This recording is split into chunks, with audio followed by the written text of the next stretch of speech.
Richard Hall. Here. Delegate Les Adams. Here. Delegate Rodney Willett. Delegate Kathleen Murphy. Naomi Hodge-Muse. Here. Trinae Tweedy. Here. Catherine Tanner Brown. Here.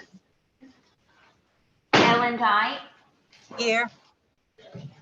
Eric Jones. Here. Cameron Patterson. Here. Maria Pia Cambury.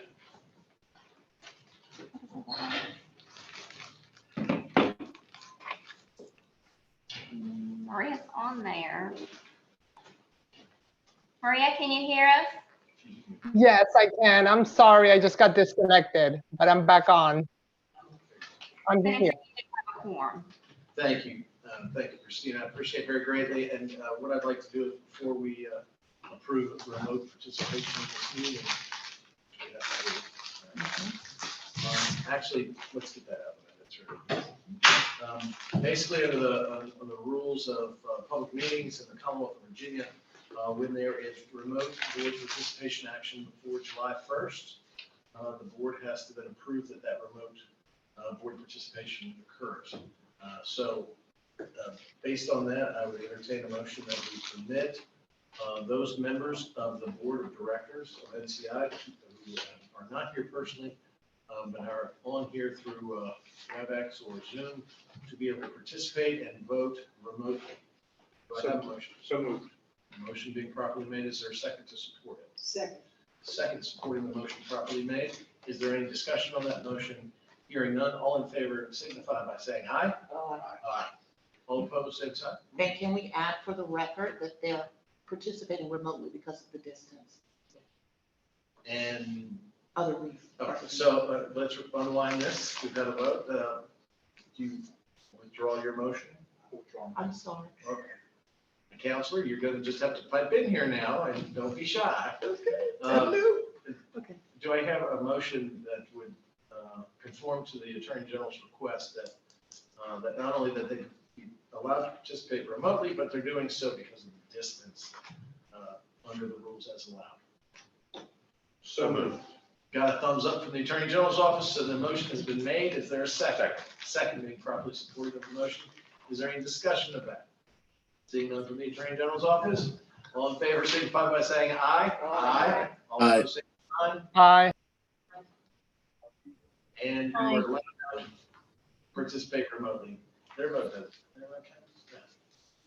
Does it count? Well, Because they're not allowed to vote. yeah, they're not allowed to vote until you voted them in, but you have a quorum until you voted them in. They just don't count their votes. Understand? Got it. Take care of that. All right, ladies and gentlemen, what we've had, my name is Bill Stanley. I'm a Virginia State Senator for the 20th Senate District. It's been my honor to be the chairman of this New College Institute for 3 years.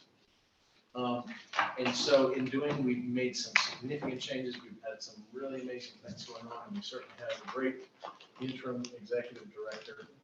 The reason why you should vote for Glenn Youngkin is so she does a very good job of the administration. There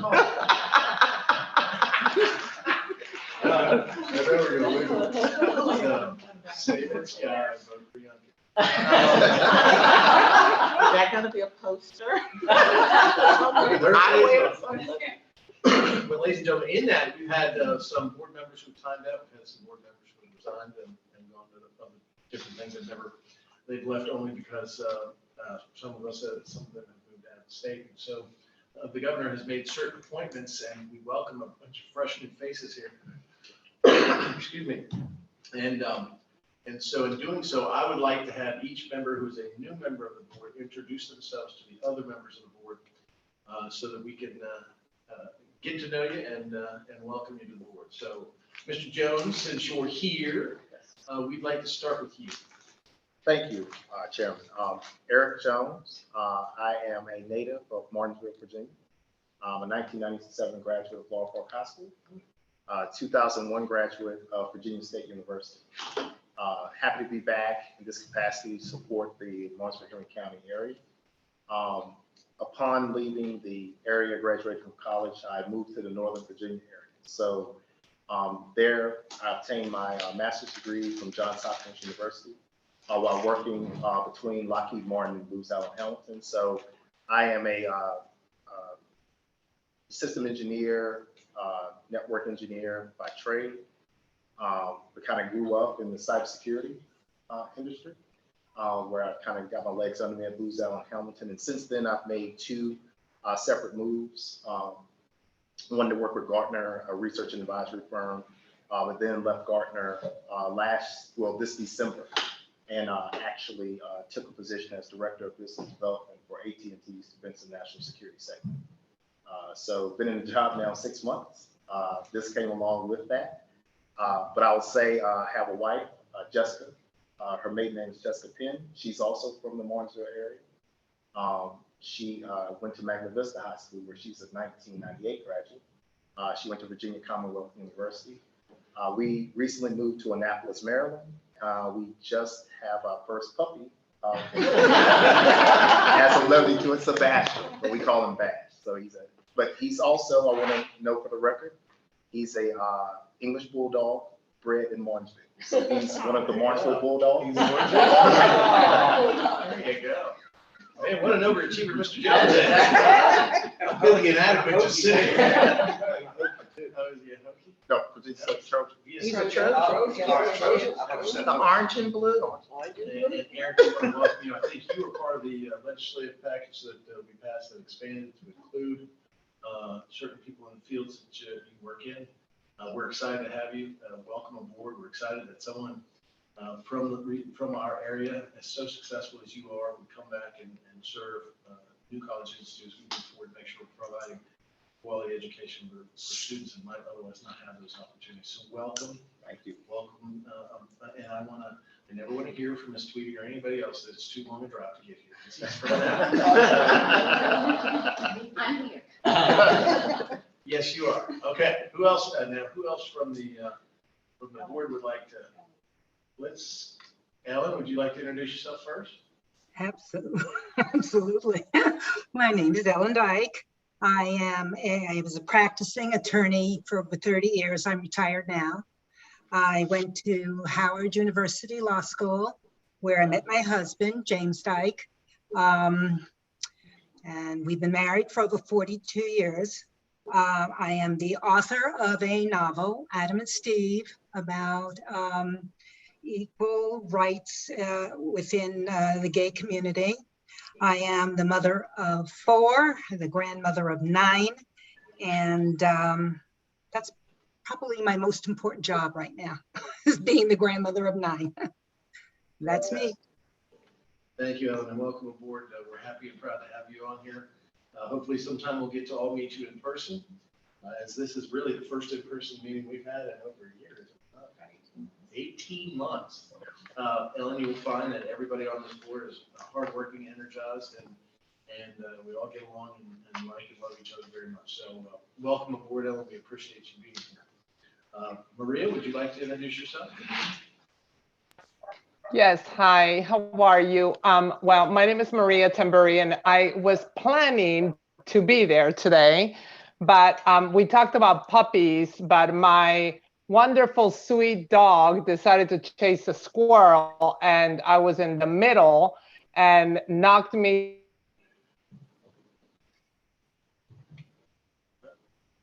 It's a great story. Continue. Did we lose her? Physical therapy today, so I couldn't be in the car due to that. So puppies are great. They do cause injury sometimes, but they're just amazing anyway. He's very cute, so I'm not going to hold that against him. But yeah,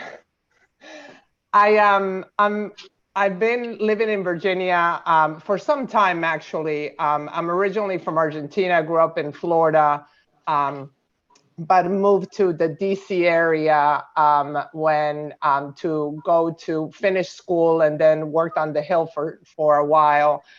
Then worked in the Bush administration at DOD, and then moved out over to the corporate side. Now I work at Dominion Energy. I'm the director for diversity and inclusion for the company. So I've been working for Dominion Energy for 2.5 years.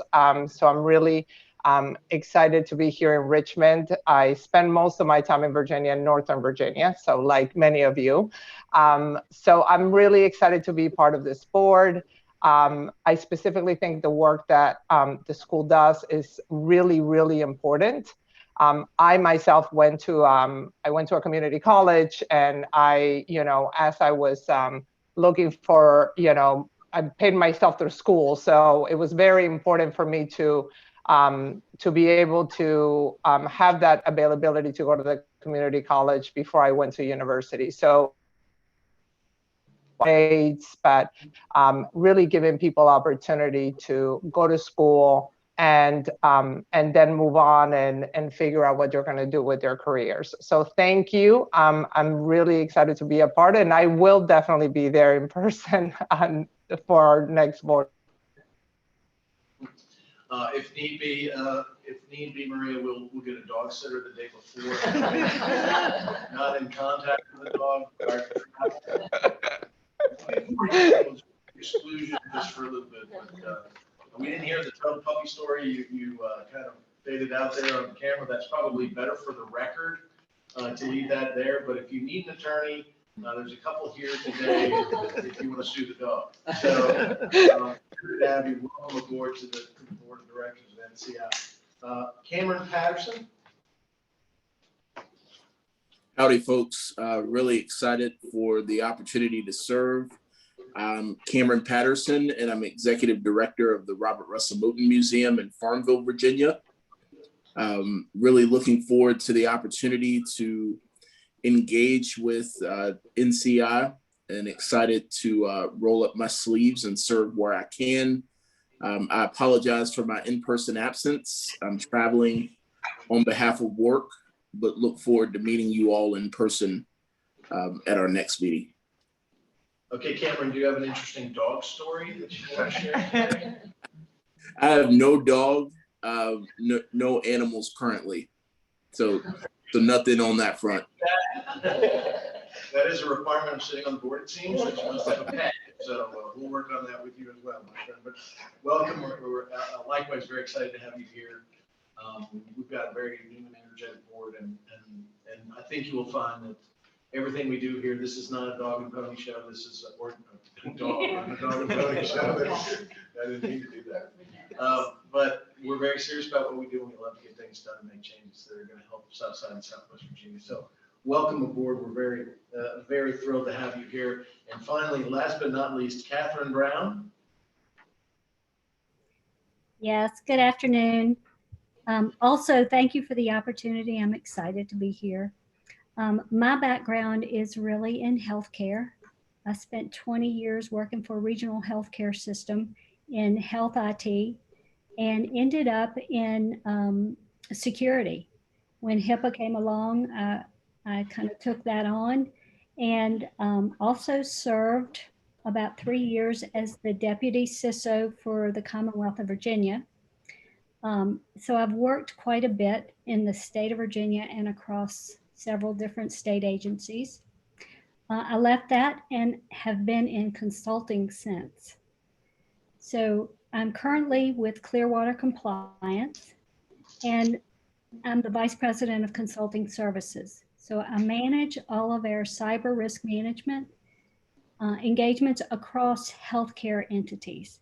So Clearwater is focused on the healthcare sector, and we work across the United States in large healthcare organizations, as well as recently there have been a lot of healthcare startups. There's a lot of innovation going on in healthcare right now, which is pretty exciting. I have 2 dogs. I have a schnoodle and a golden doodle, so I'm into the doodles. I am in Lynchburg, Virginia. I'm a native Virginian, and I have 2 grandchildren. So. Any pets? Yeah, I have 2 dogs. I do not have a pony. Well, Catherine, I remember you, of course, in my other role as a the senator. It is wonderful to have Catherine walk into your office and tell you how bad you screwed up. Take it apart. And so I expect that kind of open and honest reaction of anything we're doing here, which we want to thank you for your service to the state. And now, once again, that you've come on board with the New College Institute, I think it's a wonderful, wonderful thing. So we're happy, really happy to have you here. Have I missed anybody? Okay. All right. So what I really would like to do is then run through the people that are already on the board to introduce yourselves to the new members of the board so that they understand everything about you, and please mention how many pets you have and whether one of those pets causes a serious orthopedic injury in the last 6 months. Mayor Tweedy, let's start with you. Thank you. I'm Renee Tweedy, at-large council member from Lynchburg. So Lynchburg represents well. And I was the former mayor. Oh, okay. Yeah, former mayor. So now I serve as an at-large member. Yeah, I want to do other things. And Lynchburg is represented well. And Cam, I grew up knowing him. He grew up knowing me in the same neighborhood. So I'm glad to see everyone here.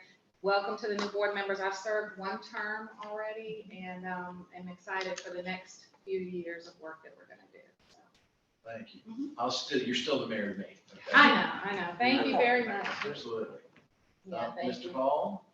My name is Richard Hall. I am from Martinsville, graduate of Bassett High School and Virginia Tech. Started a business here in the 90s called Commonwealth Laminating and Coating. Grew it to a few hundred people, and we ultimately sold it a few times, and last sold it to Eastman Chemical, which is, I think, the largest employer in the area now, or right at the largest employer in the area. Thank you, Mr. Hall. Naomi Hodge-Muse, my fame. Hello, I'm Naomi Hodge-Muse. I am elder at Grace Presbyterian Church. Speak up then, Naomi. So I am you're a teaching being elder at Grace Presbyterian Church, a graduate of Virginia Union University, president of the NAACP, Martinsville, Henry County, president of the Presbyterian Black Caucus, president of the Voters League, and I am overworked. And I am not paid. And I do have a dog. His name is Baby Bear. He weighs 100 pounds, and he will only leave the house if I give him a cookie, because he's bigger than I am, and so he's the boss. Great story, Naomi. I love that. Doug, please. Delegate Les Adams. I represent the 16th House District, which includes Martinsville, Henry, Pennsylvania County, where I live. I've been fortunate to represent this area since 2014.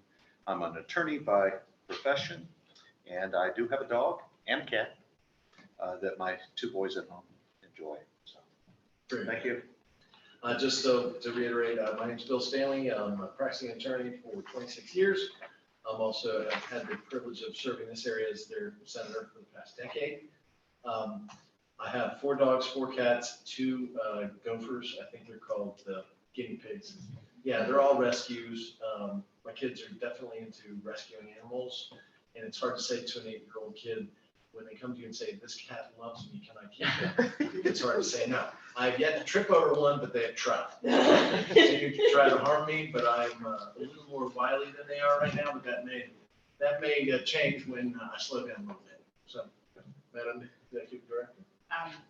Karen Jackson, I'm the interim executive director, formerly served as secretary of technology for the Commonwealth of Virginia. I've known the good senator to my left since the day he walked into the legislature, which when you just said that was a decade ago, makes me feel really old. I do have pets. I have a 100-pound white German Shepherd named Loki. I have a 10-pound miniature Dachshund named Addie, and they're best buddies. There's no ill feelings there. And then a number of cats, plus a feral cat colony that I take care of. So for anybody on the call that doesn't have a pet, we can seriously hook you up, or I just make up for all of them. I think when we all grow older, we're going to be the old cat guy down the road, right? Get off my lawn. I'll be the cat girl. Yeah, okay, cat girl, cat guy. Yeah. All right, well, fantastic, and I appreciate everybody participating in that. And certainly as we move forward, we want to have a very aggressive agenda here. I want to make sure that we're working together and getting to know each other, and really utilizing the greatest talents that each one of us possesses in order to make a difference for that student that may be in the 5th grade. You've heard this lecture from me a lot before, maybe in the 5th grade right now, but we create an opportunity for that child to escape poverty, to break the cycle of poverty, and to achieve the American dream. That's what we really sit here and do. We also want to make sure that we're a friend to the businesses that are here and offering training for those businesses, and create a workforce pipeline that's going to bring businesses back to Southside and Southwest Virginia, and so we can revitalize the economy. We want to be an integral partner with economic development and with our local government, and we certainly have been trying to do so. I have comments that I'll just make them right now. Look, for 18 months we've been out, and the government's been out, and we've been working remotely. Today, ladies and gentlemen, is the time to take the cover off the car and fire up the engine. And let's get back to doing what we were doing before, and let's make sure we're innovating and creating programs and opportunities that we may have been able to do 18 months ago, but for the pandemic. And so we want to come out like a house of fire and get off and running as quickly as possible. So I'm really looking forward to all of us in participating in how we make this better, stronger, faster, and more successful. That sounds like a $6 million man. Thank you. Yes. Maybe I borrowed it. So we've got to run through our agenda, which is before you today. There's some other things that, of course, our executive director will talk to you about. I see here we have public comment as number 4. Is that for what? Oh, usually we do that. Yeah. You can do it at your. Okay, if it's all right with you, so we can run through some of this stuff. I'm going to move public comment to the back of the rack unless there's someone here that would like to speak right now that is planning on leaving or can't stay through the entire meeting. Seeing none, that. You will see in your board package, which was sent to you previously by email. Is that correct, Christina? Yes, sir. Okay, and also I believe there's a copy here in the hard packet that's there with you. We have the minutes of the November 30th, 2020 board meeting. Has everyone had an opportunity and a chance to review those board minutes? Does anyone have any suggested changes based on mistakes that may have been made in the recording of the minutes, or in fact additions or subtractions that they suggest should be made? Hearing none, I'll entertain a motion to approve the board minutes as stated and provided to you previously. Entertain a motion. So moved. Thank you. Now the motion being properly made is it's supported by a second. Second. Seconds. Properly supporting the motion to approve the November 30th, 2020 board minutes.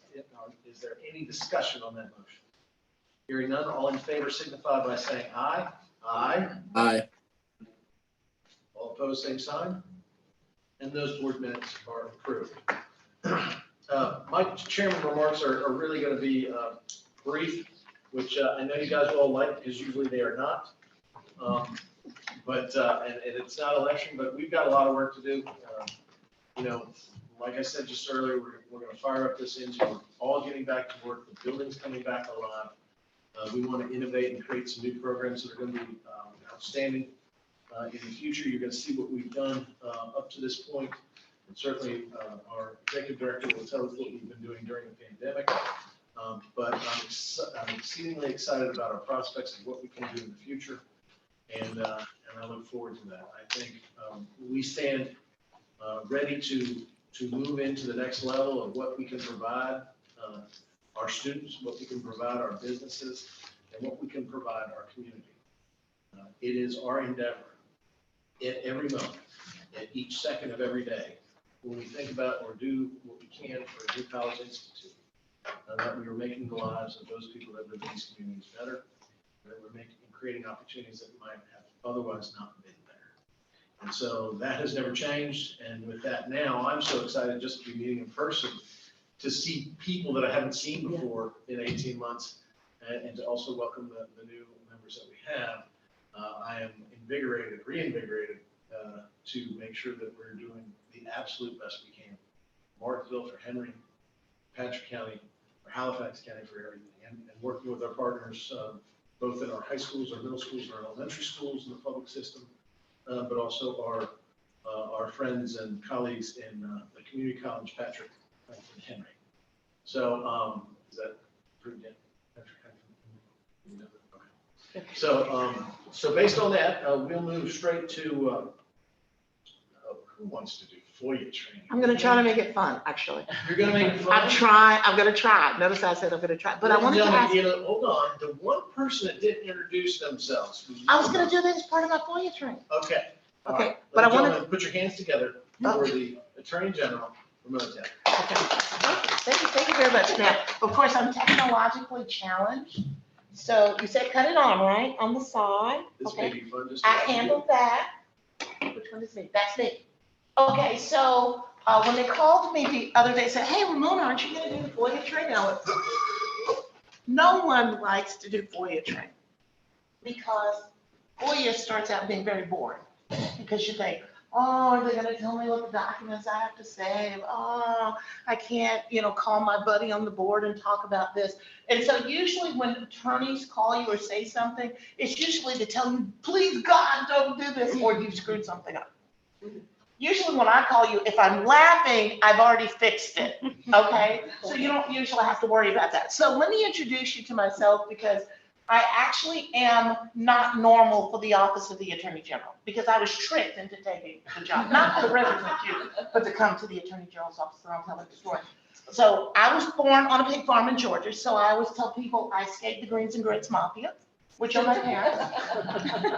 And I eventually ended up living here after college because my dad said either I had to come home and plant potato slips, but I told him I was college educated and I don't plant potato slips. And he said, and I'm gonna use some expletives, he said, if you don't have a damn job, you won't come down here and plant some potato slips.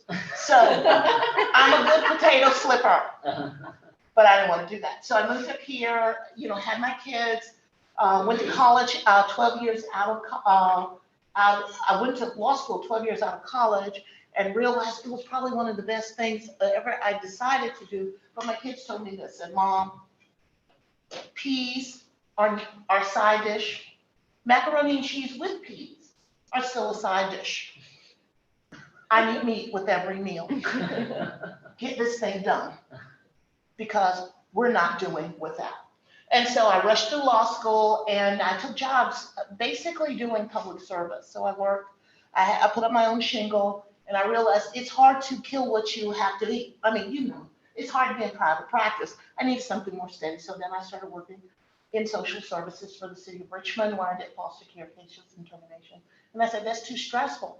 And so I get this call because I'm trying to get into the Attorney General's office and then they decided my personality was too big for their office. They're like, no, we can't hire her. She's a little bit loud.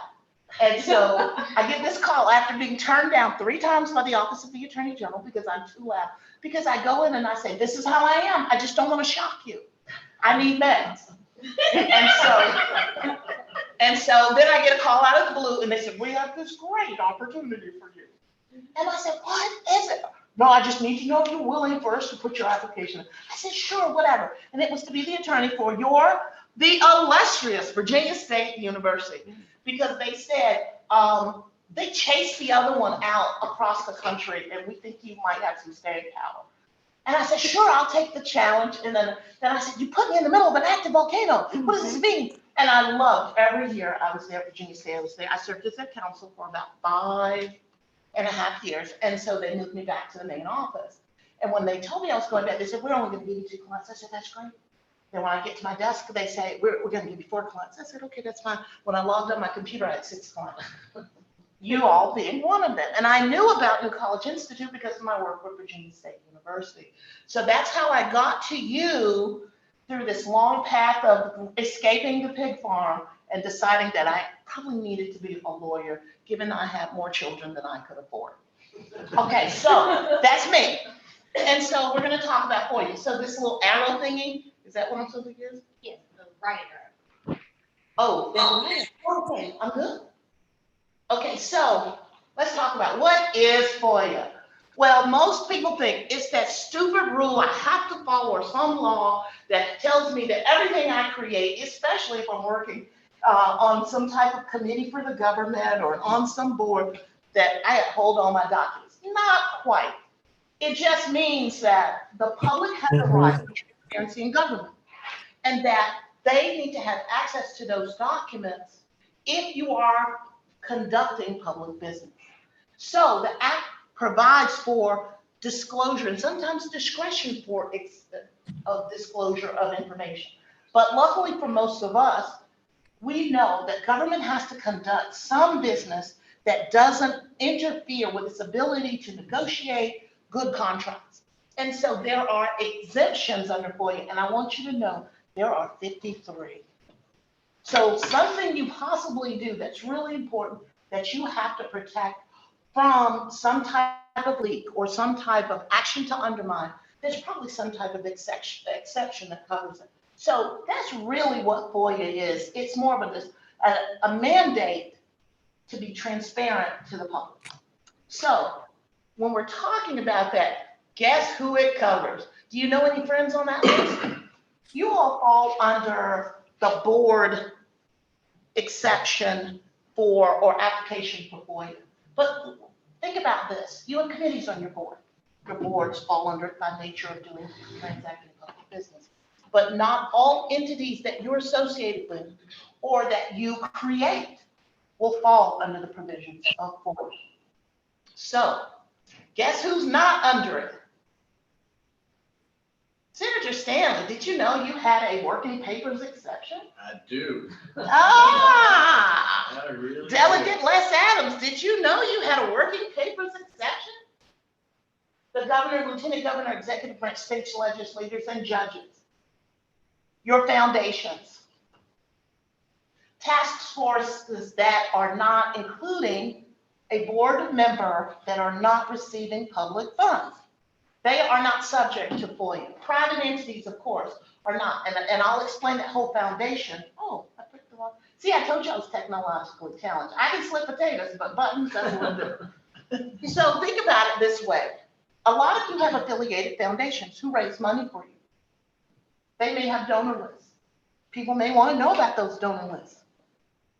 They are not under the definition of a, which is, I wish I could move that over, a public body, because they're not receiving public funds. They were not created for this specific public function. So therefore, they don't have to turn over those records. But the moment you get that list and you're using that list for some other purpose, then it becomes a public document. Because you, as the public body, are using it for either developing business, reaching out to donors, setting up task forces, trying to figure out who you're going to liaisons are going to be, or opening up lines of communication. So remember that public body, I'm clicking fast. Okay. Think about when I say definitions decoded, there are so many definitions in the FOIA code section, you almost want to think they should literally be Webster's. And most of them are so convoluted because I don't understand why people can't have bullet points in the code, because that's so much easier for me because I have ADHD. But since they don't, I create bullet points for you. Think about all of these entities, our traditional public bodies, those who meet on a regular basis, our agencies, our officers in that agency, our staff workers who may contract with the agency or are transacting businesses and sending bills. Those people, the entities, depending on the contract, may not be what you think are a public body, but the work that they do may cause their work to fall under the control of the public body. Now, I'm going to try to get to the part you'll love. Think about what a public record is. Before, when attorneys from the 1700s, all they knew was you get paid by the word. And so it's paper, maybe the quill, and you didn't have to worry about much. But then technology took over our lives, and we started to morph into things like things on our cell phones. I remember when you had to have a punch card to program your computer. And just so that tells you how old I am, but also I'm going to tell you it's not that long ago. You'll be there too. You will. I don't have crow's feet yet, but I'm old. And so the thing is, so this idea of what a public document has evolved. And so now it's everything from your text message, how many of you have IT phone systems that record your voicemail messages for you? Those things count as a public document. So you think about anything in some solid form that has information that might be of interest to the public. I think you have to ask the question, that you ask the other question, is it not, or could this not be? Most of the time you'll find that it is. So think about handwritten notes, anything type, notes taken at a board meeting. Your text messages back and forth. I wouldn't say your DoorDash order counts, but if the public's paying for your DoorDash order, it does. So think about those things and the information you put in that record. I actually review the FOIAs for most of my agencies, the FOIA requests, the documents that go out. And sometimes I get worried because in one of my emails, it was involving a very controversial case. And in the course of discussing public business, there's a discussion on wine preferences. And I'm thinking, I don't want them to think my people are drunk. How do I protect this? I'm going to say it's not in this conversation is not the part of the conduct of public business. So maybe I can protect it. So think about what you write, like this person is a jerk. I don't want to have to deal with them anymore. Please don't put those in your message. Even if it's about me. Okay, but. What if you use words other than jerk? I don't know. I've seen some things like HEPA in there, so. Oh, and I forgot to tell you my pet names. I have no dog. I have a cat named Grayson, who I affectionately refer to as that heifer, because I pay the bills, but she seems to run the house. That's what cats do. Human pet that I am. Okay, so think about what records are. We're going to talk about this a little bit more when I talk about ethics or FOIA opinions. So let's think about when most of you won't get a FOIA request for records, but you may be subject to turning over some of your documents as a result of a FOIA request. So let's think about, there are 5 basic responses, and I love number 2 because it just makes life so much easier, because I've had requests that required me to look at 1,200 documents. And you think, I'm gonna send these documents out. What can I protect for my agency? What do they need protected? Is it a possibility? Does it hurt them to protect? Because remember, FOIA is about discretion. You are the custodian of a record. You have the discretion to release that record. Some people just send them out and don't review them. Others review because they want to make sure that sensitive information or confidential information protected, such as your employee just told you they have COVID and something else in an email chain and they'll be out for a week. And then in the body of that email, they give you the parameters for an issue that's coming up in your IT infrastructure. You don't want that to go out. So you look for the exceptions to figure out what you can protect, whether it's personally identifiable information, health information, or things that will impact your ability to do business for the Commonwealth. Think about the fact that your records may not exist. If you under FOIA don't have to create a public record. Meaning, if someone calls you and says, I want you to compile me a spreadsheet with all the folks who did X, you don't have to do it. You don't have to create the record. If they ask in the alternative, I want information on the folks that would be subject to that, you can send those records. So you don't have to create. You can charge them for the time for creating voluminous record sets, but be reasonable in that. And so when you're talking about responses, I'm telling you this because there's a ethics opinion that y'all might be very interested in that I discovered a couple of days ago.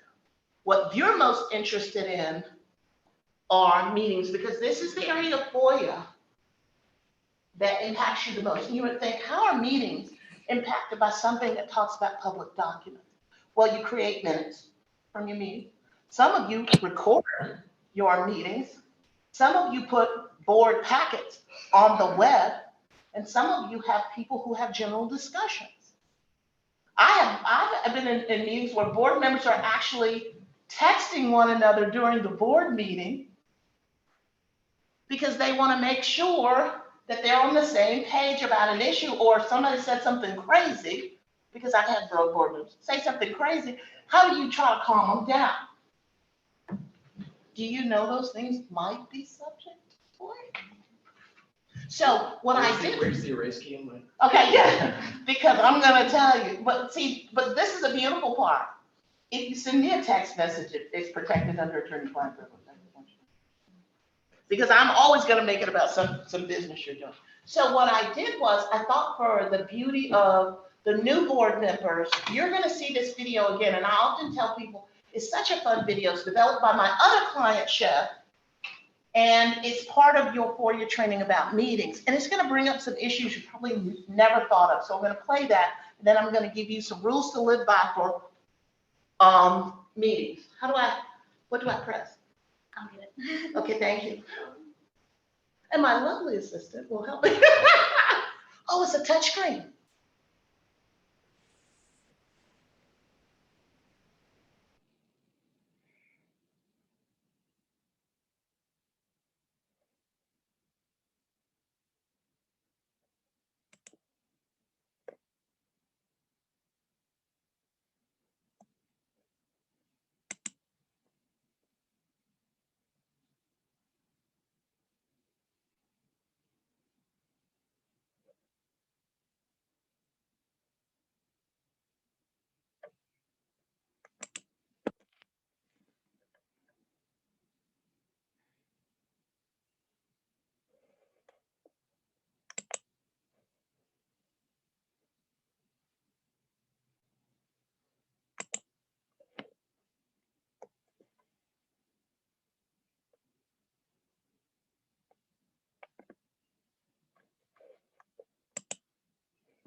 So you can still wear your pajamas, just bottom down, so we, you look professional for the meeting because we're probably recording. And then there's another thing. If you notice that reply all, don't do it caveat, if you notice when you receive communications, you probably receive it from someone here, one person sending you a blind copy for an email. They do that to help as a safety measure, so you don't create an illegal meeting. And then let me tell you, don't get scared, because there are situations where you might not have a quorum and you're all together in the room. That doesn't mean it's an illegal meeting. It just means you cannot conduct public business. That means you're probably in a position to receive information, but not vote and act on it. So don't be scared of FOIA unless you get some of these other weird situations I'm going to bring up that I found in the FOIA Council. So I'm going to page through some of this because you already know it. You already know what a meeting is. And I get the slow move because sometimes my ADHD does get the best of me. But I want you to know, when they were talking about meetings generally, you have 3 types of meetings. You have your open meeting, which we call the public meeting. Then you have your closed meeting, what they used to call, which I didn't learn this till later, the executive session. It sounds so much more formal and big, but it's the same thing. And then there's the electronic meeting. And the electronic meeting became more prevalent for us during the period of COVID. And then we started having hybrid meetings, which are what we're having now, a hybrid meeting. Some of you are remote and some of you in person. And so there are rules under FOIA for all of these. But your open meeting, think about your open meeting is driven by what's in your bylaws. And it usually is open to the press. And one of those rules is that the press can come in and record what you're doing. But here's a caveat. What if you record what you're doing? There are instances in which you record what you're doing. You're not required to record. But if you record, how does that impact you under FOIA? We'll talk about that in a little bit.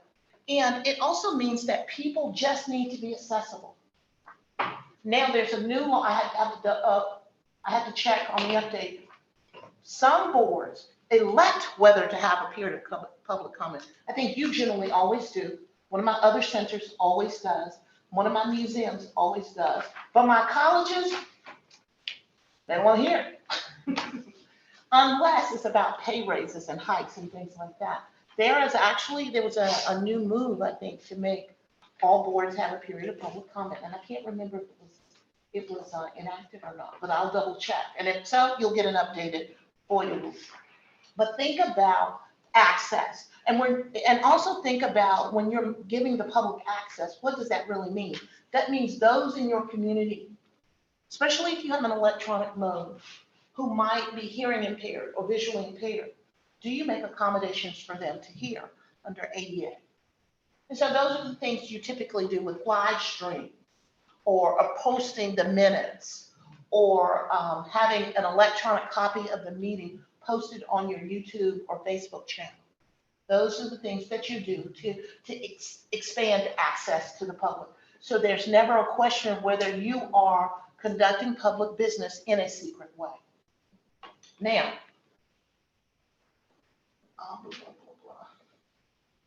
if you've noticed in the FOIA video, they said you have to give notice of the meeting. And if you don't give notice, you possibly can run afoul of an illegal, have an illegal meeting. And they tell you all these other things, and they give you the example of the folks talking at the cocktail party. Think about most of you will probably think, no, we're secretly whispering at a cocktail table over drinks.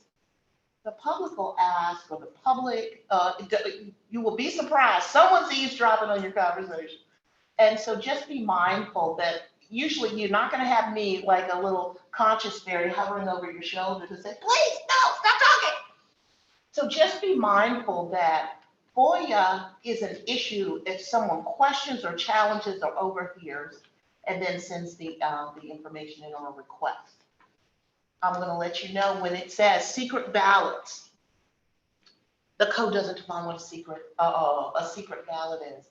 So if you're thinking you're filing a secret ballot, let me explain to you what we think it could be. If you have a straw vote over email about something you want to do, and impacts public dollars, chances are that's a secret ballot. Don't do it. Do you think it will ever happen? It's happened to me, and I almost cried because I found out that they were trying to modify a contract that was going to result in significant changes to someone's contract. And I said, well, how did you do this? How did you come up with this? Oh, well, we did an email meeting. I immediately freaked out.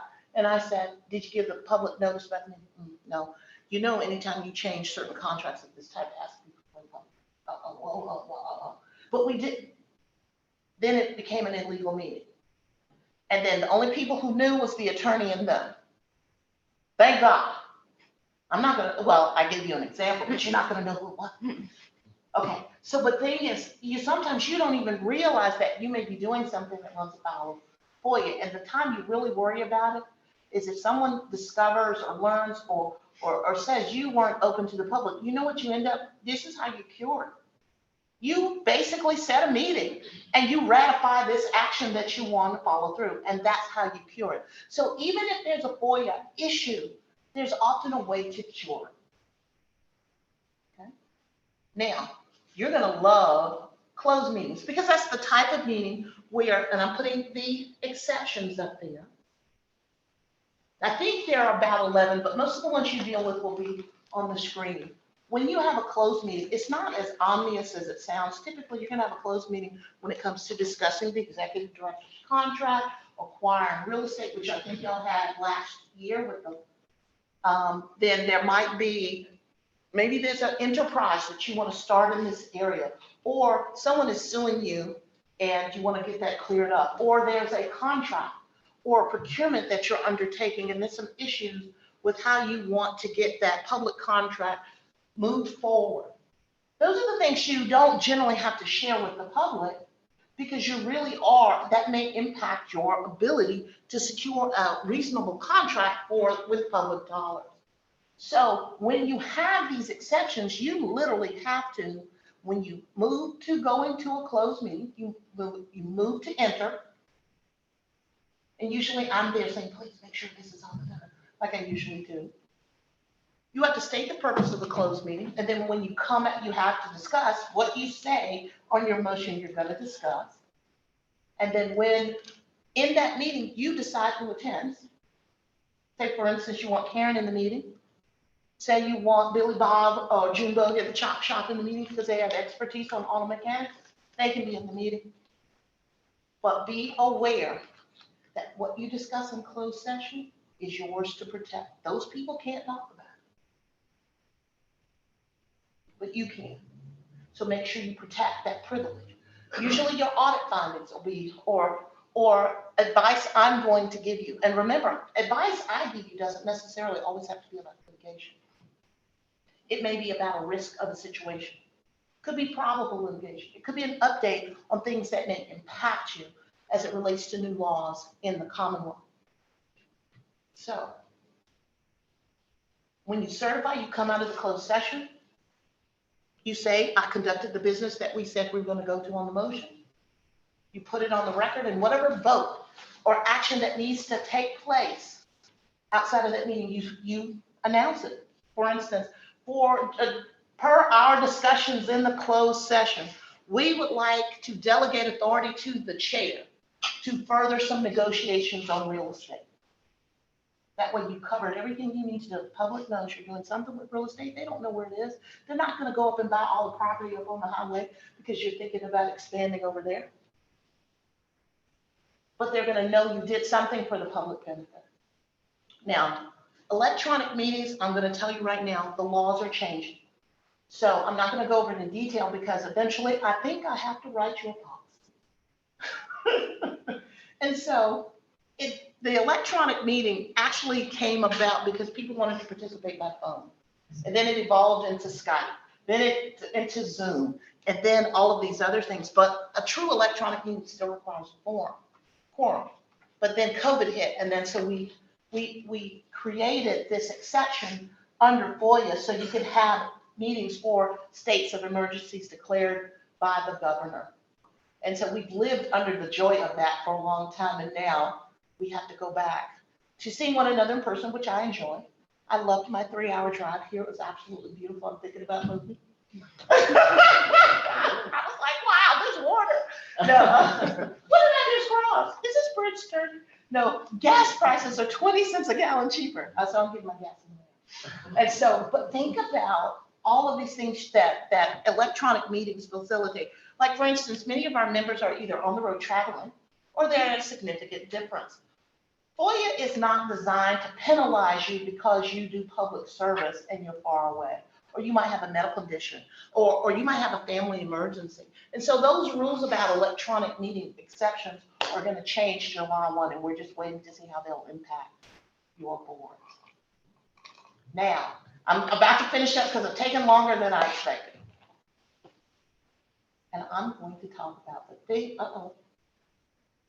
this is the last slide if I can figure out how it works. FOIA opinions. I actually, whenever there's a gray area in FOIA, because FOIA can't possibly tell you everything, doesn't give you a check sheet, you might run into some issues that you never would have thought you'd faced. And one of them is, like, I brought up the texting during the board meeting. There is actually a FOIA opinion that addresses whether you have to turn over that information. Because this is what happened. Someone made a request for all the documents relative to a board meeting. Well, the FOIA officer said, hey, I knew two of my board members were texting back and forth. Let me just ask them to make sure there weren't any notes they took or something, because those are actually public documents because they're in the throes of you doing public business. Now that caused a little bit of consternation, as we would say in Georgia, because there probably was some other things in the course of the email chain, like, hey, I'm going to Billy's for a burger after this, you know, but still, were those public documents that were subject to FOIA? FOIA counsel said yes. But depending on the nature of that discussion, say it was about the performance of an employee that was probably presenting, you said, they are off their rocker, they don't even know what they're doing. We might be able to protect that. So always remember, you're creating a public document, but it might fall under an exception. Now, I always talk about waiver and discretion. Remember, FOIA is a discretionary statute, meaning I am the custodian of this record, which, by the way, custodian is not defined in the code. I didn't write it, so I'm just going to complain a little bit. So, but it gives you the discretion. If you have an exemption, you can say, I'm going to send it in, because sometimes sharing that record is to your public benefit because it shows you're really doing some great stuff. So you have that discretion, not the public. Then non-compliance. Can you be sued for non-compliance for FOIA? Usually it's your FOIA director. And you pray to God that's a good person and they're not mad at you.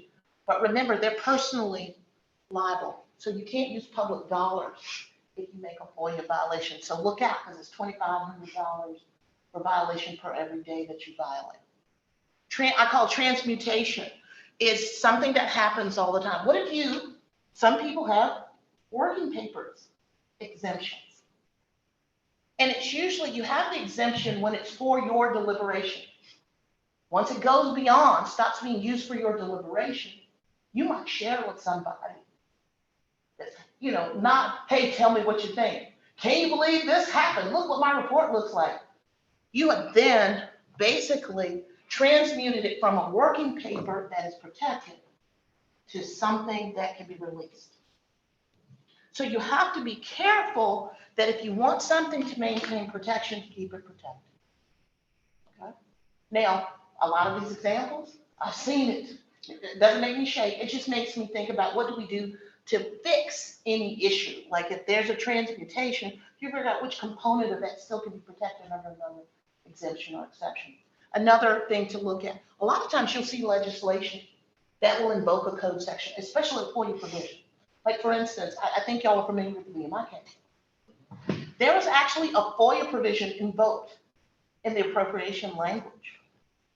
And that FOIA provision says, this basically falls on the governor's working papers, and it didn't give a time limit on it. So until the governor or the General Assembly or someone in the capacity in the appropriation language says this can be released, that's forever protected. Any note, communication, letter, unless then they decide at their discretion that it goes to the public. So think about the power that FOIA has it's how easy it could be to have non-compliance, but also how easy it is to fix it. So that was longer than I expected, but you don't look scared of FOIA? And I'll make some suggested changes to the recommendations for changes in the language to the legislators, wink, wink. No, but think about it. If you run into questions about FOIA, it tells you to go to the FOIA council. I'm gonna tell you, I have the attorney for the FOIA council on my cell phone, and he knows, and he usually is like, what is it, Ramona? Oh my God. But also you call our office because we try to give you the guidance, and when we don't know, we call Alan. No, when we don't know, we look at the FOIA opinions, we look at code, and we try to give you the best advice that we possibly can, because some of the new things that are coming up in FOIA have no precedent. So we have to piece together what's out there and give you a learned opinion. And usually I don't make my memos longer than 5 pages. I just want you to know. But usually we try to give you clear, concise advice. Not the stuff that we as attorney pontificate over because we're being academic, but things you need in your real world situation. So when in doubt, call me. When not in doubt, just send me gifts or something. I don't know. So I hope, even though it was long, I hope it was helpful. So there we go. And that reminds me, bylaws. Bylaws.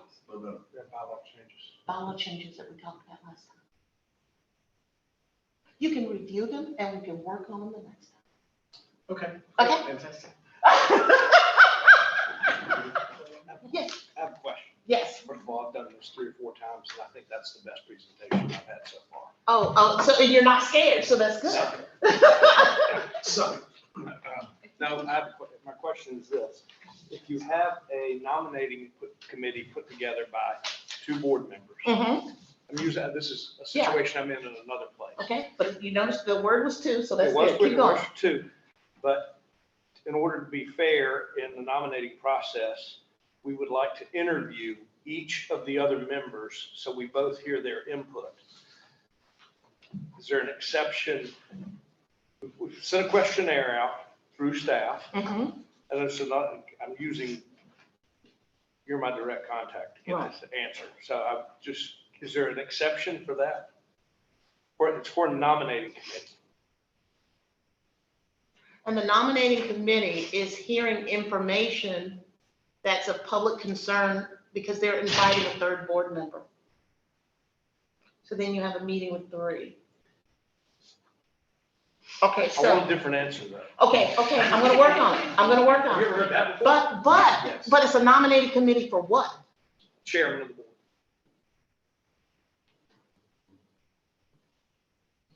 Do the 2 board members have to interview that last person? Yes. And we're interviewing all the other members to poll them on their feelings. And we're trying to do it together, so no. trying to get rid of the 2 of us over here? No, that's a very complicated question because it becomes complicated because you're adding the 3rd person and the statute is very emphatic about 3 or more, or it's actually 2 or more Right. in the statute versus,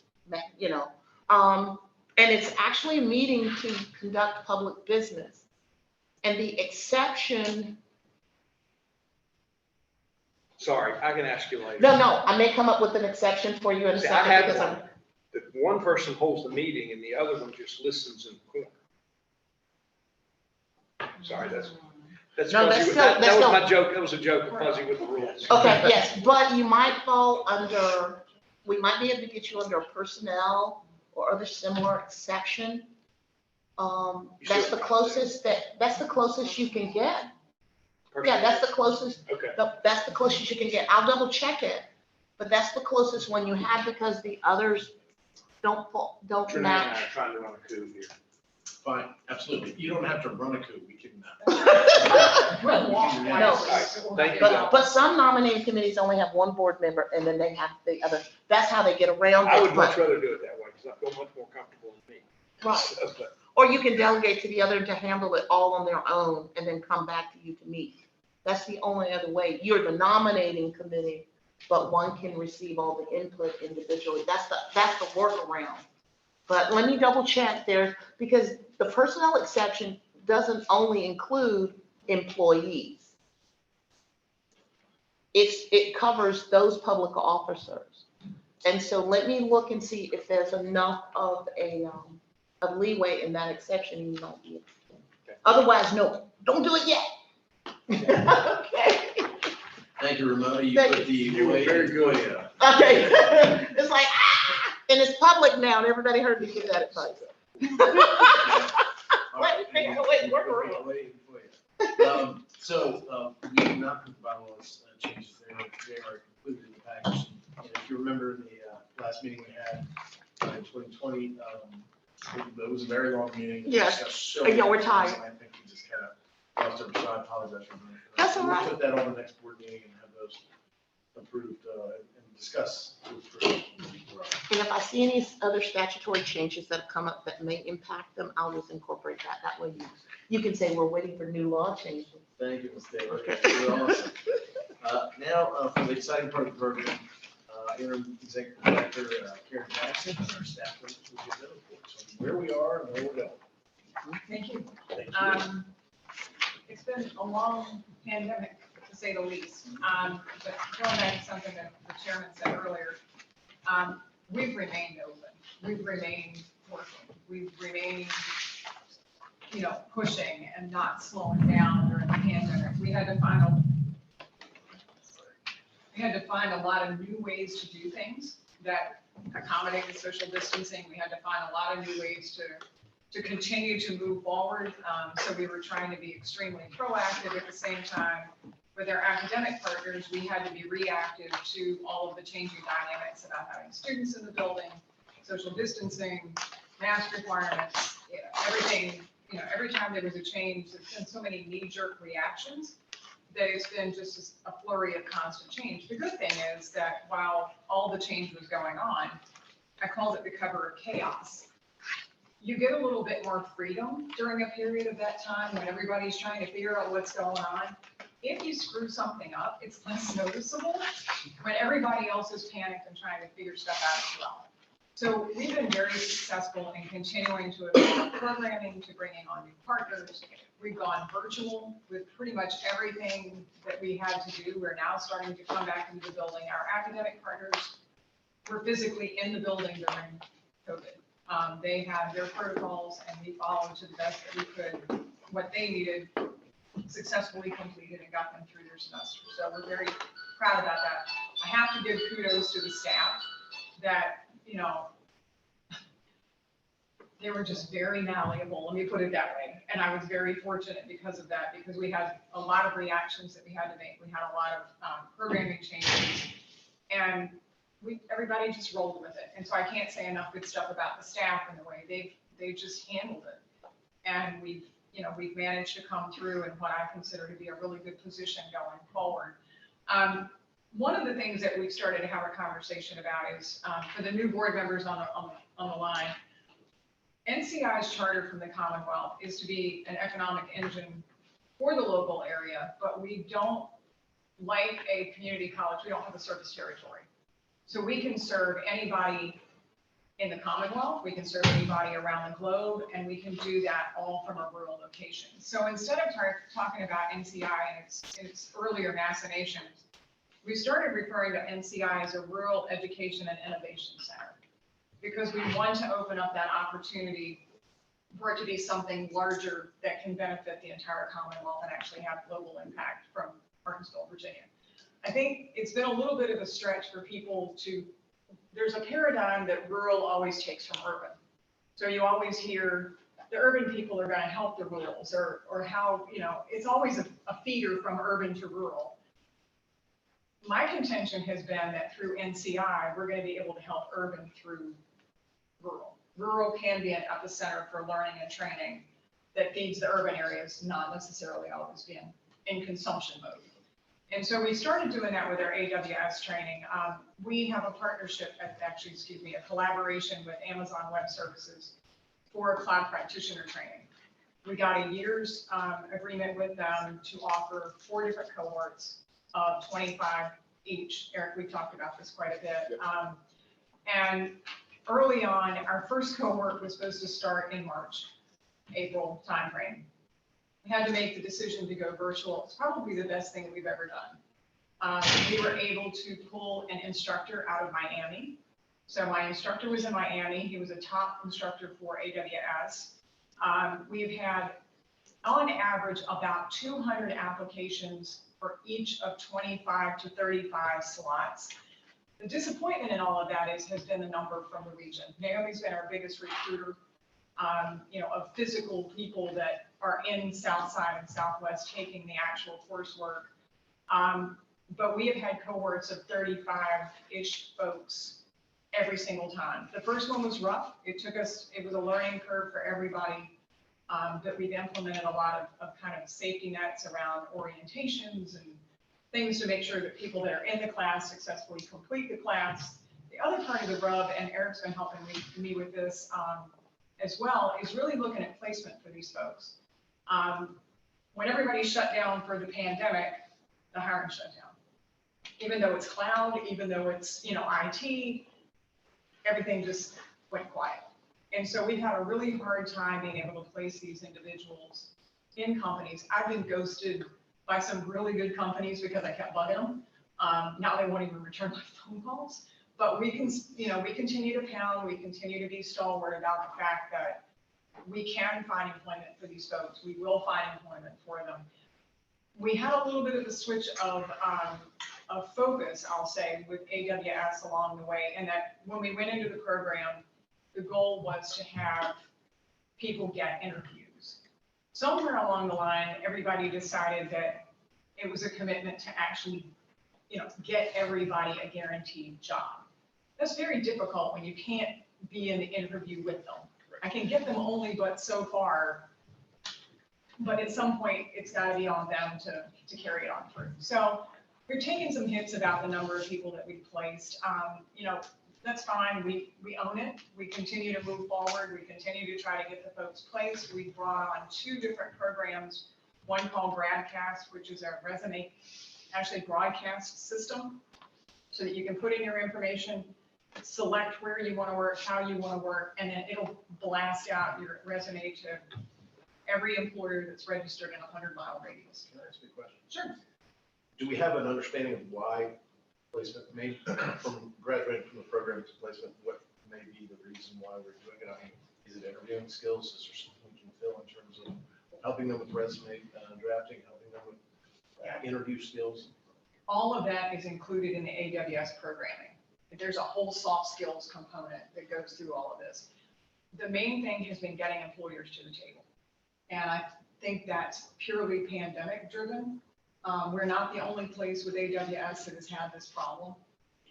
The hiring writ large for all of these programs that AWS is running has gone down significantly during the pandemic. Is there anything we can do as a board?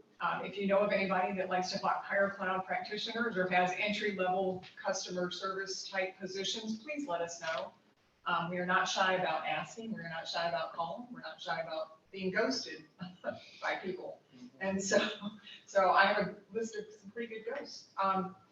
But I think we're going to come out strong. I think the Tobacco Commission is extremely disappointed in the fact that we were not able to fill 25 seats every cohort from Southern and Southside Virginia, Southern and Southwestern Virginia.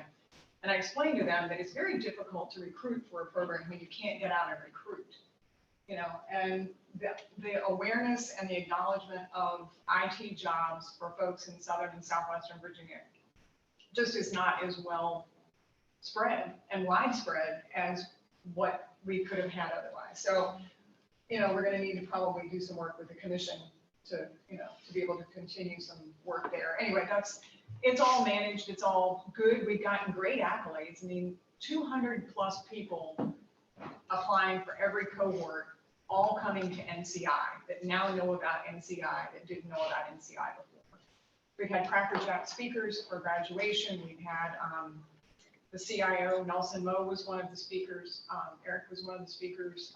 We had the last gentleman was an intern that I had when I was in the governor's office. He is a recently retired Air Force veteran, mid-30s, African-American gentleman, Mike Feggins, who has now started his own cybersecurity company. So we're trying very much to get inspirational models that'll come in for graduation, and we're trying to wrap around as many services for these folks as we can as they go through the process to make them successful. We just got to get more of the companies to come to the table. In addition to that, we have also, and Brian Pace is here, he's going to talk about our global wind organization training that we put in place during the pandemic as well. But I'm going to go through a little bit more of that because I think Brian's got a video. Do we have the AWS video that you could pop up for me? So every cohort that we've done 3. And this is a little bit of a long video, so I apologize, but we asked the students for testimonials about what the program has meant to them. And so we're going to play for you one of the testimonial videos for AWS. And again, I have to give kudos to staff because they do a great graduation program. We have, people that are working with the students throughout the whole process, and everything's virtual. So it's been a good experience. And are we good to go? I'll need this Oh, one. okay. Oh, yeah. Did you want your clicker too?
There we go.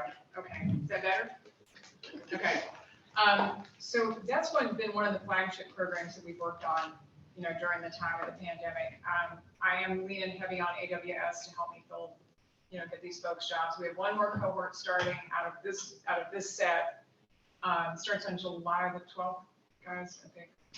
July the 12th. We've opted to stay virtual for right now, just because we've had 3 virtual. It's worked really well. We figured don't screw it up and just keep going the way we're going. So that's been one of the flagship programs. I do have to thank Naomi because she did a yeoman's effort in recruiting from the local area to get folks into that program. I've spoken with nephew, Ethan Roberts. that's right, who needs a job still. So somebody find him. And I'm telling you, he's a great kid, just an absolute great young man, and he loves it. He started Old Dominion in engineering, and for some reason decided to go to physical therapy. And now he realizes he made a mistake. So he's doing physical therapy. It's like a 3 handicap. He can beat anybody. He's a monster. I thought I'd wake up. So I'm just crazy about it. Really? Beyond over the top crazy about this kid. So I really want him in the field. Something's going to open up. I'm putting a whole lot of prayer on it, talking to Jesus about it, because he's a great kid, great character, great everything. And so we're still working on all of the details for that, but I have leaned in on AWS pretty heavy about their need to be, participatory in this.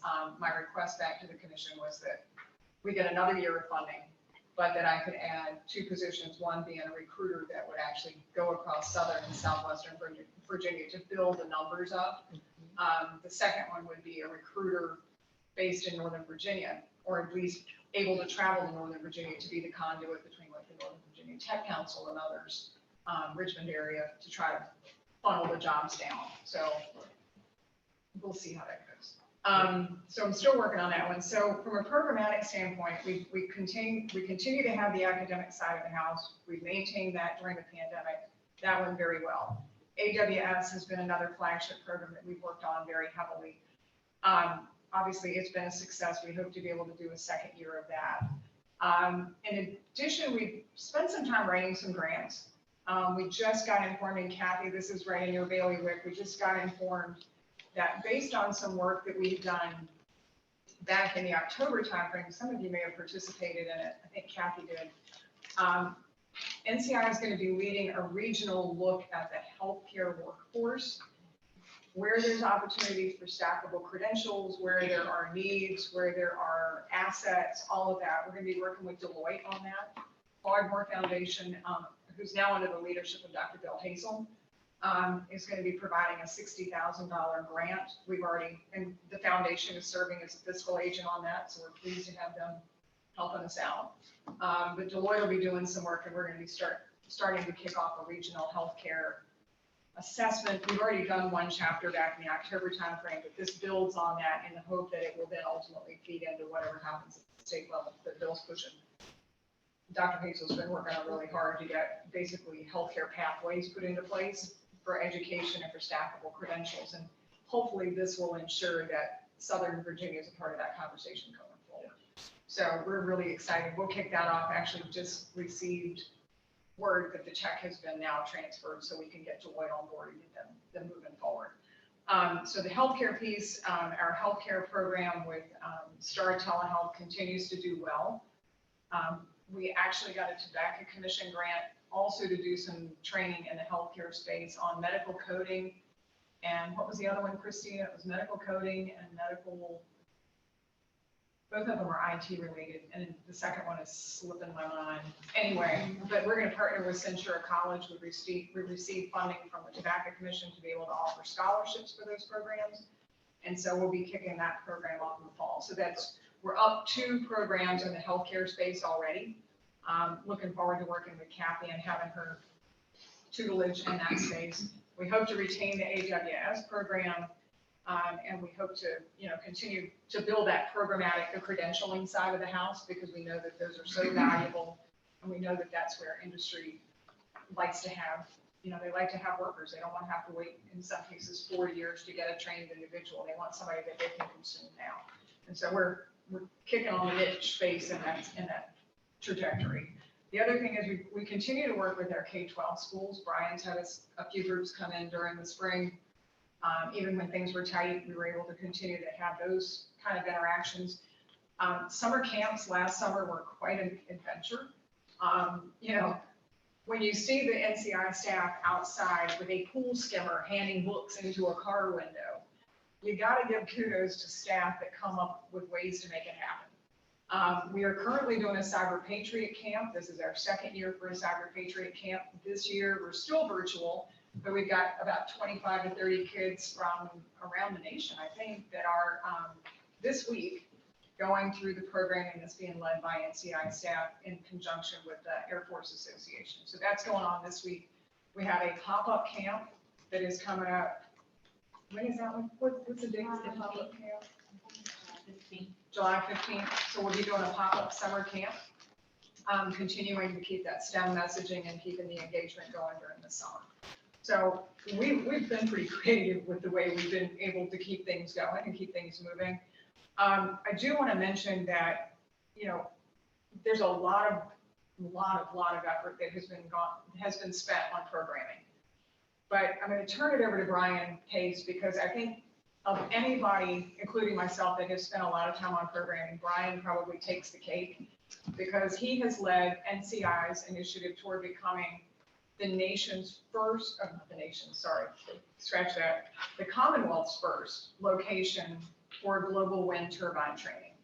So of anywhere in Virginia, NCI is the only place right now that individuals can come and take training to go to work on a wind turbine and get the certifications from the Global Wind Organization, which is the international gold standard for workers in the field. So we've been able to pull that together. I'll direct your attention really quickly to your packet. There is an article in here that was written by Governing Magazine. They came in actually during the pandemic. It's the first one in the book. This went out to through the national media market, through Governing Magazine. And the gentleman that wrote it, David Kidd, actually, I've known him for a really long time, but he also gave us rights to all of the photos that he took while he was here. So those have been shared with the EDP. We're using them in our own marketing materials. There's also a piece in there on GWO. This is actually from the Global Wind Organization themselves. They put out a piece on NCI. They reference us as a innovation center for wind turbine technicians. And then we also were featured in Virginia Business Magazine on the wind work as well. And then in Brian's spare time, I have to call out that he was able to get the robotics team $32,000, which is what he does when he doesn't sleep. Anyway, funny enough, his wife is still speaking to me, which is, I can't imagine why. But anyway, I'm going to turn it over to Brian, let him give you an update on where we are. Richard is working with us on some next steps for the wind training initiative. But Brian, you want to? I thought we'd start with the video. Okay, sounds good. Very short. Yeah, so we're going to start with a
Ellen, can you hear us now? You can hear it? Okay, great. Thank you, Eric. As Karen said, my name is Brian Pace. I am the coordinator of advanced manufacturing here and the head of wind training. I'm going to try to be pretty brief, but of course, we're very proud of what we have. And Eric, I have to tell you, you made my day again, because not only did I find out that my wife taught your wife, taught you, I think I taught your wife.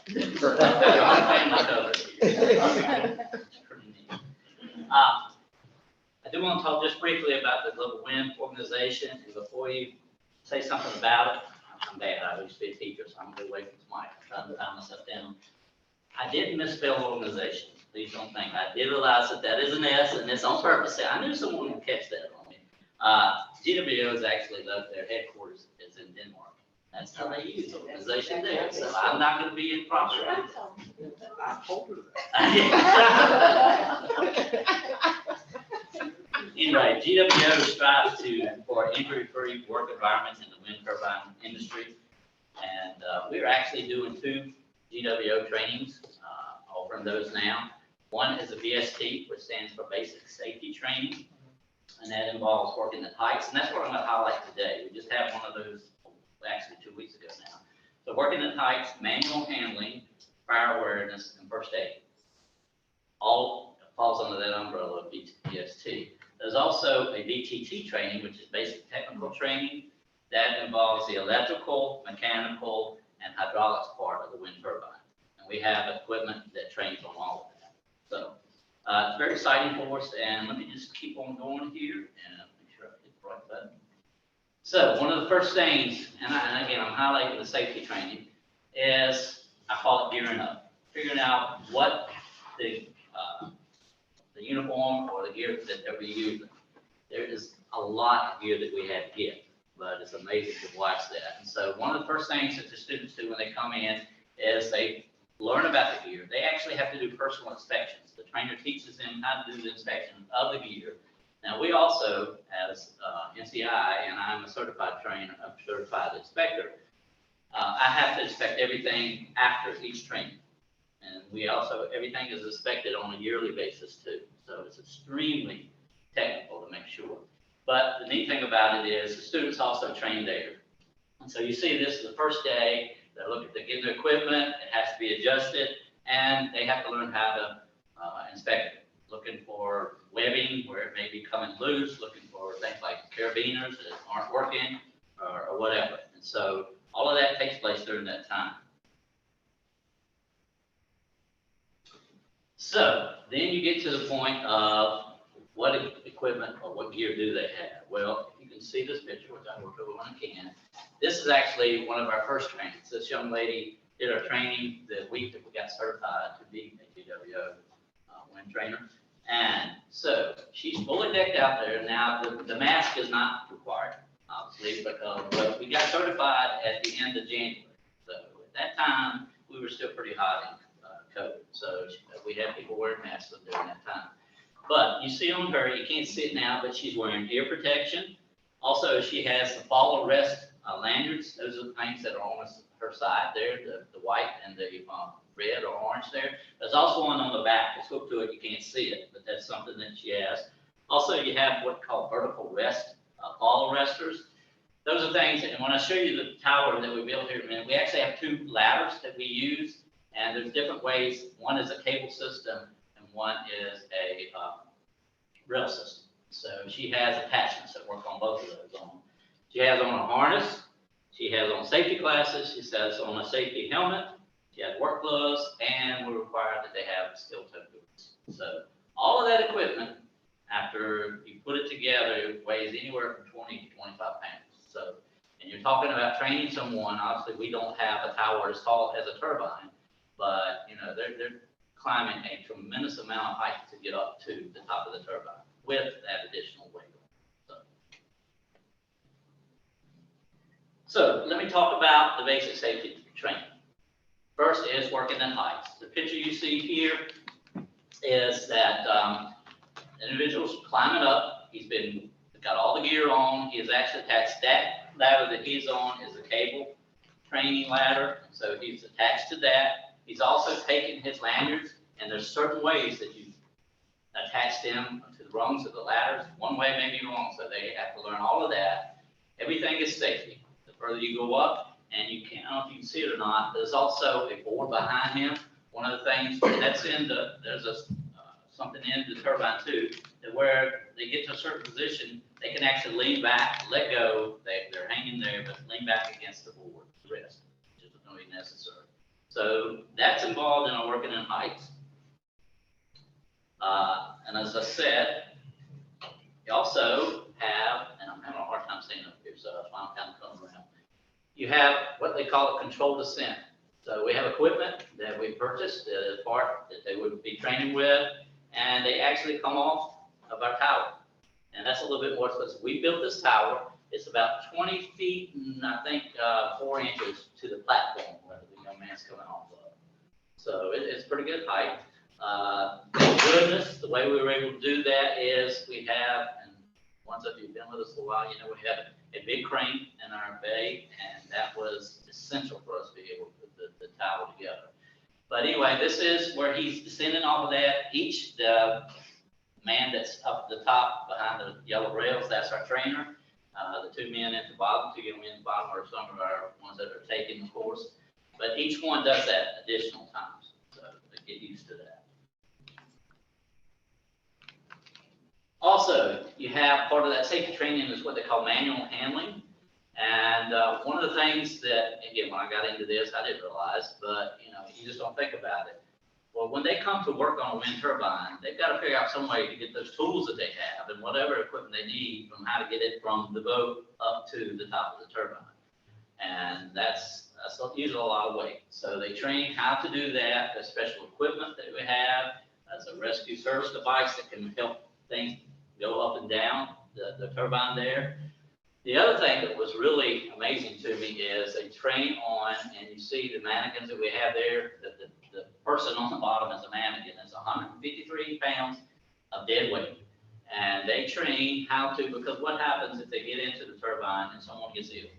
Well, they've got to get them down so they can get them to health. And so that is part of the training there of a manual handling, how to get things up that you need there, plus if you need to get someone down, how to get them in the harness and whatever. So. Then we also have an aspect of fire awareness where they learn what types of fires they may be encountering in a wind turbine. Hopefully that doesn't happen, but realistically, it could be a situation that happens. Also, proper ways to extinguish the fires. And so they work on that, talk about that. And the thing I was really happy is we've been able to, if you're local here, you know, our city fire department is directly across the street here. We've gone in partnership with them. So every training that we do, they come in, help us. They set up their fire pit and help our students train to how to extinguish those fires in the proper way. So there's really been a neat partnership to have. And the last thing on the safety is the first aid. And I have to tell you, of course, a lot of my career was in education, so I constantly had to have my first aid renewed. But I've never seen an extensive first aid classes what they do with GWO training. We have the mannequins, so they obviously, the little lanies, they do the CPR, they do all of that training. We have total first aid kits to where they have bandages. Normally they do the training to where they do peer training. So one person may be the victim and the other one has to do to bandaging and whatever. We did do that this last time because COVID's still, it's almost gone, but it's still a little close. So we used the mannequins for that. But so you see that where they've got the mannequins in the floor. This trainer says, okay, this is the injury that you're dealing with. students have to learn what it is that they are working with, how they need to bandage, how they need to get this person back to a position to where they can be, you know, they do the bandages to then get them to a position to where they can be helped further on. So it's extensive. It's about a day and a half of first aid training. So you can understand it. It's very, very serious. So that's basically the first aid or the VST in a nutshell. It won't be too long. You saw the video, but Senator Stanley asked me when I came in how things were going, and it's been tough during the pandemic. You know, first of all, we got it done, and but the other thing is getting people to respond. It has been, but thank goodness I am beginning to almost weekly now. About the last 3 weeks, I'm getting calls almost every day, and that's encouraging. One of the things, and I think our staff here, the last training that we did, we've got these young men out. There are our ambassadors out there telling what they were achieving. So we're really working hard. We've got our next training for first aid is at the end of July, and then we've got a basic technical training that is scheduled for the first week of August. So hopefully they will be able to do those. We're also working to get our staff trained on being the trainers. Right now we're using contractor trainers, but our goal is to give someone on staff here trained to be both the safety and the technical. And to give you an idea, this training takes a full week. It's 8 to 4:30, Monday through Thursday, and then 8 to 12 on Friday. So it's pretty extensive. So I started saying that we were working at heights, but now I want to tell you we're reaching new heights in the college training center. Okay, because not only are we doing the GWO training, and we are, Karen mentioned that we were working, expanding that, and I want to thank Richard Hall for helping us there. We'll see how that continues to go. But we also have multiple programs we have just, we put together. Some of them were going really well before pandemic hit, and of course we couldn't bring people in. But now we've been able to recoup, to go back and say, okay, where do we need to go? And we put the program together. So we're now out there offering a CNC operator's course, both the beginning and advanced. We just purchased equipment and an offering a certified production technician course, which we think that would be very good to offer. It has stackable credentials. We also offer the manufacturing technician level 1 through the Manufacturing Skills Institute. We actually have several people that are qualified to teach that. We are doing metrology training. We just updated our metrology lab through a grant from GoTech. And so we're going to be able to offer training there to both industry and to K-12. Actually, was just working with somebody on that earlier this week to have them come in and work on our metrology equipment. We're offering MAZAC training, Mastercam training, and OSHA training. So we have put a schedule together. We're working with our staff to get that out there. And like I said, get a lot of contacts. So we're excited about what's happening, and I am very happy that we're taking the cover off the car and we're headed forward. So thank you. Any questions? Yes, sir. I was just, looking at this governing magazine article about it. So apparently the, NCI was chosen as the host institution last October with the governor's alliance that, and so certification is designed to help, or is designed to service the offshore project for Dominion Energy. Is that what this is? Yeah, basically, Dominion has been here. We had a team from Dominion here last month, Yeah, right? it came about 3 or 4 weeks ago. Come in and look at what we were doing. When we got into this, we had a really great industry leading mentor, which we're under NDA, so I can't say who that was. But we had an outstanding mentor that got us through the certification process, which it hinges on policies, procedures, equipment, as well as staff. And so you have to get all of those things certified. You can't be certified in pieces and parts in order to get the whole thing. So I made a call to Richmond after we were about 3/4 of the way through, and I reached out to Jennifer Powell-Strand and some folks at ODU, and I said, guess what I've done? There was dead silence on the other end of the phone, and they said, how did you do that? And what? And so, this is always, WIN has always been pitched as a statewide, it's going to benefit everybody. right? That's the way the whole wind industry, the Clean Economy Act, everything is built around this being a statewide boom.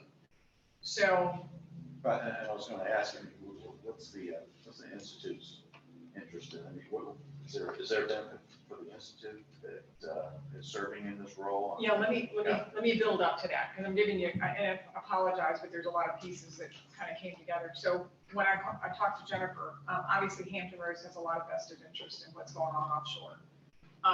We want to partner with both onshore and offshore because of our proximity. If you look at where all the training centers are for GWO, there was a big hole in the Atlantic. And so we saw it as an opportunity for us to jump in there and say, okay, nobody else is doing this. We want to be the first. We want to be the only one in the Commonwealth, at least for a while, that's doing this. The two other groups that are partnered with us in this Wind Training Alliance, the concept for that was brought to us by Jennifer Palestrand. She asked if we would be willing to lead that triad. It hasn't really been exercised in the way that we thought it would be. You know,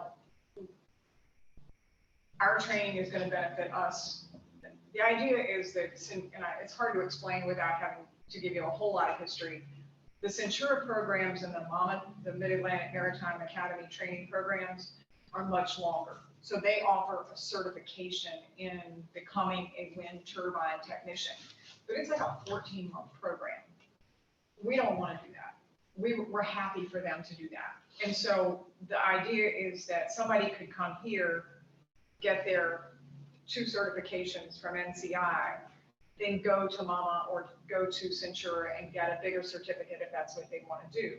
They could go to either one of those institutions, and as part of getting their degree or getting their certification, they could come to NCI and take these 2 classes in the hopes that we didn't end up with a lot of duplication of effort. To date, we haven't really exercised it a whole lot. We're continuing to do the GWO training. They're continuing to offer the 14-month piece. So in terms of benefit to us for being in that role, haven't seen a lot yet, but we're hopeful that as the industry matures, we'll start to see some more throughput. On the good side, there's not any additional work because of it. So the fact that we're not getting a whole lot of throughput and benefit from it really, you know, we're not harmed in any way by the fact that there's not a lot of throughput, because there's not a lot of work that goes into it. There's a ton of work that's going into the GWO training. So that's, you know, it could be better. Let me just leave it at that. And hopefully over time it will be, but hope springs eternal on that one. I will tell you that Brian is going to open up the bay. If anybody wants to see the tower and see everything that's down there, you'd be more than welcome to go down and take a quick tour. Mr. Chairman, I do have one request. And moving on, let's talk about the other stuff. Now, with respect to the GWO, this goes back to something that you worked with me on during session, and that was we are trying to get the GWO training certified for fast forward funding, which is the workforce credentialing funding through the state. Right now, because we're the only ones offering it, it doesn't exist within the SHEV portfolio of courses that qualify for the funding. You and I had conversations, as well as Senator Hanger. There is an administrative code piece that had to deal with articulation agreements. We, I think, had an agreement with SHEV that said that we were able to work with that and around that to make sure that we were able to do this. It's not in the packet, but if it would be the pleasure of the board, we would like to work with you and Vice Chairman Hall to come up with, we need to have a letter to go back to SHEV that says that the Global Wind Organization training is in the interest of NCI. And it is, we obviously know that it's a high demand field, but I just need a letter from the board that says you are supportive of NCI offering that training and that the board is okay with us pursuing fast forward funding for the students. Absolutely. Any discussion about that? I agree. I'm just curious about, you know, sort of how this ties in with the mission of economic development for the region that you mentioned. How do you perceive that coming into fruition? I see 2 different ways, actually. The first of all is as Brian said, you know, the folks that come here to be trained are going to be dropping money in the economy while they're here. They're going to have to stay somewhere for 5 days. They're going to have to be here for, you know, they're going to be paying tuitions of upwards close to $2,000 a student that will come to NCI. Once we have our trainers in place, that money will stay here. So it's basically, if you want to think about a training tourism kind of situation where we're bringing training tourism dollars into the local area, we're exposing people to the local area, and then they'll go back home. That's just money that comes in and stays here. The second part is you have to consider that wind turbine technicians don't have to live where they work. They go out for a couple of weeks, they come back. So it is very conceivable. We just had 2 students from Gamble Community College that have just finished the program. So they can live here. They'll go out to the port, they'll catch a ship, they'll go out for 2 weeks on the turbine, they'll drive back, and they can come back here. There's also a wind farm in Validators County that's, well, whatever your opinion is, it is, but it's coming. I mean, it's underway. What happens with it, we don't know. But there's going to be more and more of these wind projects. Turbines out in Southwest Virginia. Turbines in Southwest. So, I mean, we look at this as a combination. Takes up less space than a solar farm. Florida County. Floyd County's talking about. Right, so. And I didn't interrupt that, executive director, but the other thing is too, is that if you become a center point of this, and we see these turbines showing up, much in the same way that when we talked about the Newport News shipyard, and then we had, you know, most people don't know that we had 14 vendors that serve the Newport News shipyard. So part of that 3D digital program was that there would also be a feeder for those types of industries that are building nuts, bolts, or what have you for shipbuilding. What we're trying to show is if there can be created a pipeline of students, even if it just starts this way, but a pipeline where we're a centerpiece, that those industries maybe that service the wind turbines can also utilize this area and utilize NCI for training for their people as well. Sure, and we've actually hosted one of the supplier roundtables for Dominion. It was supposed to be in person. We had to go virtual because of COVID.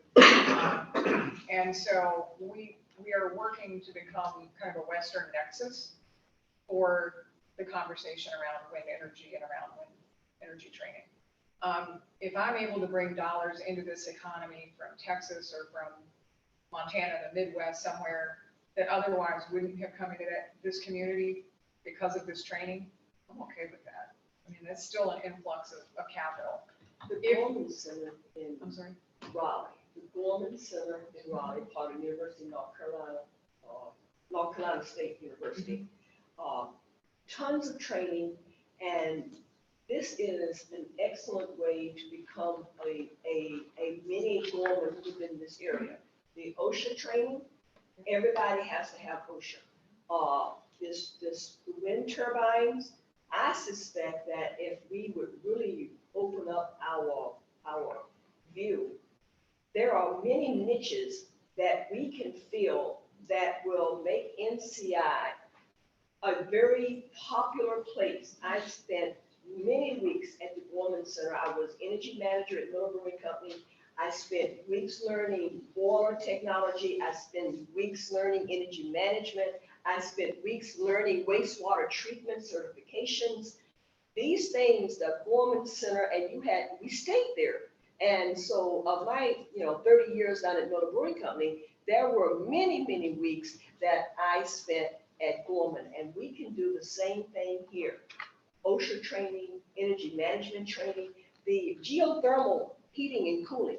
It's just around the corner. Most people know nothing about it, but with climate change the way it's going, we cannot afford to be putting air conditioners on the outside of buildings, conditioning air, when you can do a geothermal that's 52 degrees under the ground. You put a glycol loop under the house.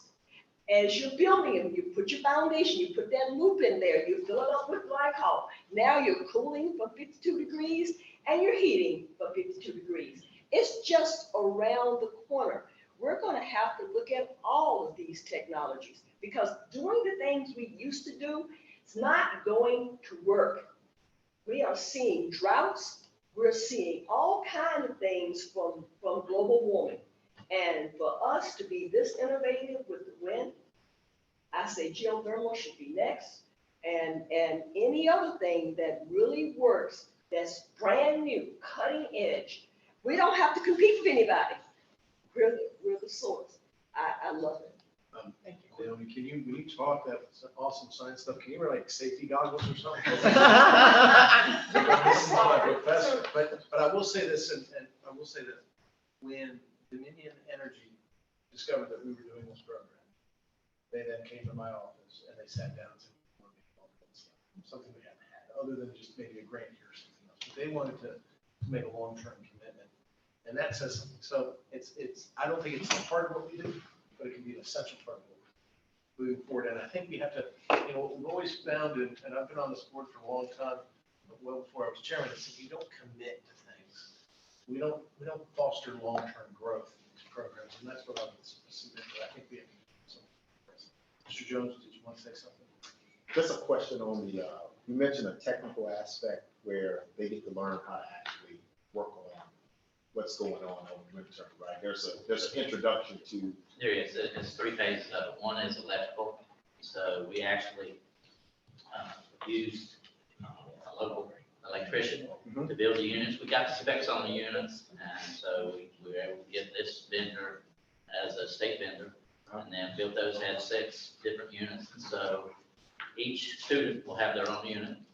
They learn what circuits are, they learn flow and whatever. And then we also use them as troubleshooting. So the trainer will come in, take wires out, and then the student has to come back in and learn how to get back to the original state of what it is. And I can show you that if you come over there. Also, we have hydraulics as part of it. We have training units for hydraulics, have 6 of those also. And then the last is the mechanical.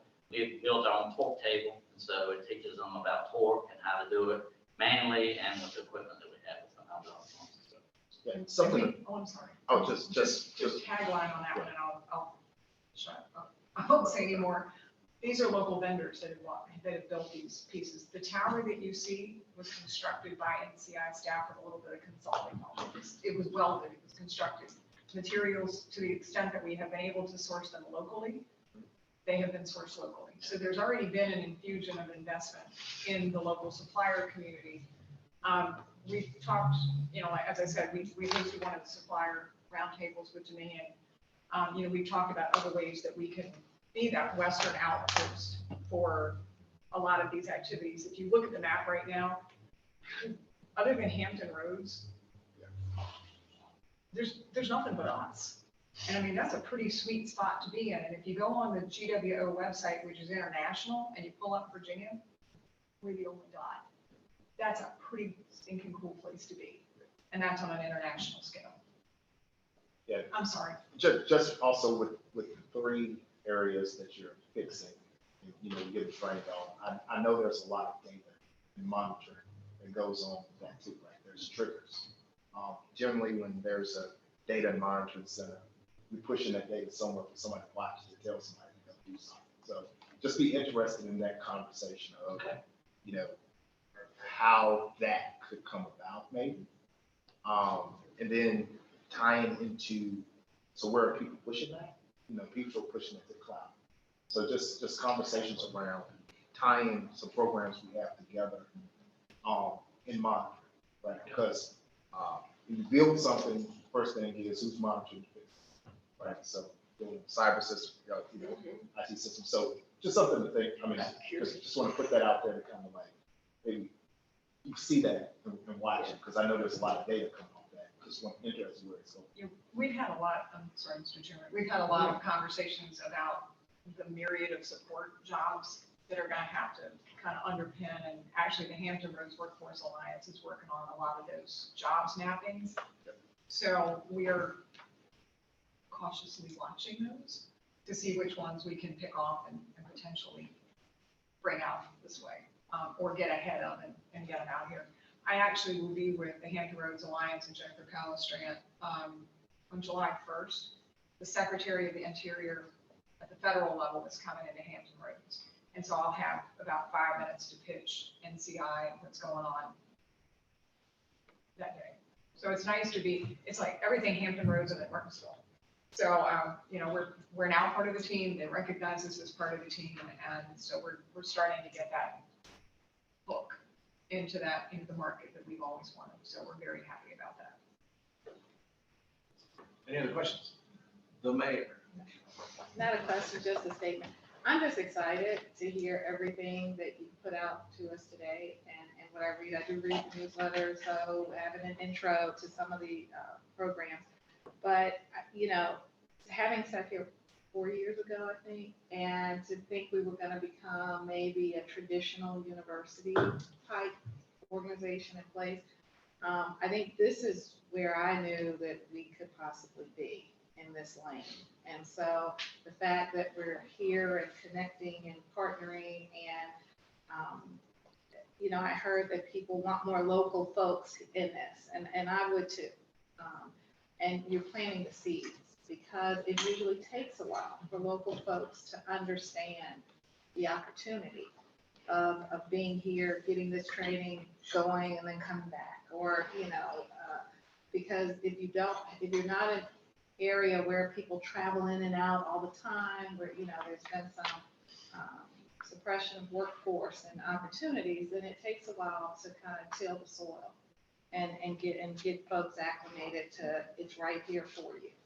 And so I just thank you for staying the course and for going into the growth industries. And, I'm just thinking, like he mentioned, MT1 did you say MT1 program? And, there's some organizations in Lynchburg that really want folks that go into those. Well, we had that contract a long time ago, that MT1 program, and it's finally come around.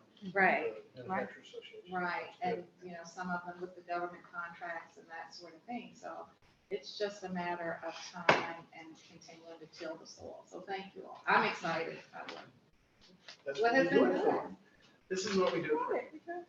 No, it's great, and it allows us to pivot in a lot of different directions too. So, and it gets recognition at NCI, and don't forget 5 years ago, 6 years ago, they were talking about shutting us. Now we're moving to be on the cutting edge. So I like our chances and I like the difference. Thank you. Wonderful presentation. Excuse me, Mr. Chair. I would like to ask Karen a question about her presentation. Something you said at the very beginning of it just leads me to this. It's just for information, and that is, does NCI offer workshops, for example, in how to land the job, like resume preparation, interviewing techniques, and employer expectations? Does it do that? We do that as a part of the AWS programming. So that is a nascent part of that curriculum. We interject additional training on, say, broadcast and offline and some of the other programmatic things that we use to help them get the job. Outside of that, I think NCI has done workshops in the past on some of those topics. We have not done any during COVID on any of those topics, but certainly that's something that we're looking at. The community college is doing work, I think they call it under the professional development banner, is where they're putting most of that work. So we're trying to find a little bit of niche so that we're not duplicating what they're doing. But we're still open to doing those courses, but we haven't done any during the pandemic. I was wondering, because of AWS or the global wind training, if they could, if that employer would want to include in some of their information that they give to students, that kind of what they're looking for, so that maybe the students that take the course have not only a leg up in terms of the substantive, but the procedural aspects of as well. And that's all I was thinking about. Yeah, no, Ellen, that's a great point, and I appreciate that. We'll look and see. I don't think Brian, Brian back over there. We haven't talked about doing that with the global WIN students, but that's a great idea. So we'll take that to heart and go back and see what we're able to put together to help them draw those connections. So thank you. Anything else, Madam Executive Director? The only thing I would add is that in addition to working on all the outward facing stuff, we spent a lot of time kind of redoing things on the inside. We have become part of the Human Resources Shared Services Program with Department of Human Resource Management. We are now becoming a part of the VITA Shared Services Model for cybersecurity programming. That was something that came up in an early conversation with the auditors. They were asking about different protocols and this, that, and the other. And given my background, I knew that there was an easier button to push than us trying to do it all ourselves. And we went back and have signed, in the process of signing up for the VITA shared services, cybersecurity shared services model. We have, we're currently staffing up. We have just made an offer for an associate director for academics and programming, and some great candidates there. We have an opening on the street. I think that one just closed as well, for a CIO to come in and help us really do some strategic planning around their IT infrastructure, as well as our offerings in that space. And then we have a couple other positions opening and closing at various and sundry rates. So we're focused on trying to get students in, but recognizing that we need to do some house cleaning and do some right sizing. And we'll be coming out with a new org chart fairly soon once we get some more leadership folk in here. And so we're working on both sides, outside and inside, and it's all coming together. I will say pandemic slowed us down, at least some, but we'd like to think that, the cover hasn't completely been on the car. It's just been in the garage. So we've been working hard, trying to keep everything in the momentum going. I think NCI is now more widely known than it ever has been before, internationally known in some senses. And it's due to it's a testament to all the hard work that the staff has put in and not let the pandemic stop them. And so I'm excited about where we continue to go and where we continue to build. Thank you, Ms. Jackson. Numbers, I don't know if you saw, but Delegate Kathleen Murphy was on here for a while. I don't know if she's still on there, but if you could record her as a president. I did. Okay, perfect. Now we're down into the last, the nitty gritty, the thing that everybody loves to hear from. Last on the chart, but first in your hearts, numbers, Christina Reed. Christina? The budget will be page 44 through 48 of your packet. So what we'll do is we'll talk about, they're separated into two different funds, general fund and non-general fund. I'll focus on general fund first. And there's three columns. The first is this year's budget projected through 6/30. The second is this year's approved budget. And the third is what is proposed for the 2021-2022 budget year.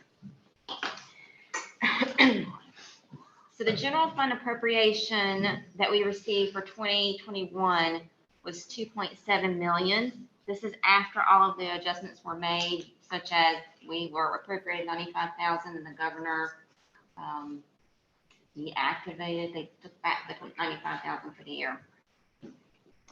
Then we have program related expenses through 6/30 of 1.1 million, which is 136,000 over the budget for that category. As you're aware of the turnover in staff and required closure due to COVID for NCI, the monies were available in salaries and related, therefore we used it in programming. Wanted to kind of highlight two line items under the program related expenses just for clarification. Is the building rental, a little over half down the page, building rental non-state, 255,000 in expenses. Just to clarify, we still rent King Hall and the lab building on Fayette Street. So that will continue through the 21-22 year. The next line is right under it, the contract facility management company. That is the company recommended by DGS to assist us in managing this building, because we acquired Bottom Building in October. So we had some expenses for building. Going forward, everything is managed through the management company. Okay? Expenses for the year. The administrative, on page 45, administrative and office expenses were over budget I skipped over salaries. Am I looking at something? Yeah, sorry. As you can tell on the salaries, we spent 1.3 million, 1.4 was budgeted. Part of that was part-time staff due to closures, employees turnover. We had unfilled positions, we had employees leave. And then we are just now starting to get those filled back and replaced. And we actually had one employee retire. On the administrative and office, we were over budget by $14,205. This was due to the ability to join, like Karen said, the DHR and shared services agreement. On IT, we were over budget $18,000 with the increase in online and distance learning modules and everything that we were doing that way. That required software and subscription purchases through IT. The travel and accommodations were under budget by $19,000, which was because the NCI was closed due to COVID. So that's the expenses at a high level for the year. Do you have any questions or want me to go into any detail on anything? Could you put me back to the building, the building expenses you talked about? Yes, page 44. And then see the italicized building rental. Yes, that's it. Did you account for the CARES, the 1.5 in here? No, we reported that at the last meeting, so I did not report it. Yeah. Because it's not part of general fund or non-general fund. Right. Yes. When we reported that, it was just, we hadn't spent it from when we first got it. Where did it go? What all did we do with that? And does that raise I guess it would raise the state's basis in the building, not ours really. It was actually federal money. Yeah. Okay, so it doesn't do anything. Yeah, this was the first round of stimulus, and it was distributed to the state, and the state distributed to us. But we basically reduced our costs further in the building on money we would have had to spend on upgrading. We didn't have to spend $1.5 million on upgrades and technology. Federal money took care of it. Right. Correct? So we're in. And so if you remember, and for everybody to catch up who's new and not new, we didn't own this building, our foundation owned this building. We were able to negotiate, and especially with Richard Hall, the purchase of the building from the foundation. But part of it was that there was a reduction in the price by 1.5 million because we were going to have to do that technology upgrade, which we'd anticipated to come out of our budget somehow, or for me to go and beg for it in the budget in the General Assembly.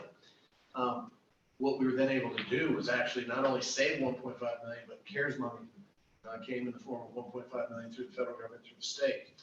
So it really was a big savings for us. So but that's Purchase basically, and also the technological upgrades. the building is now cutting edge, basically, right? We're right at the. Yes, it is up to date. This is. We got a microwave. And I saw the ninja air. I saw a remote control there. Yeah, I was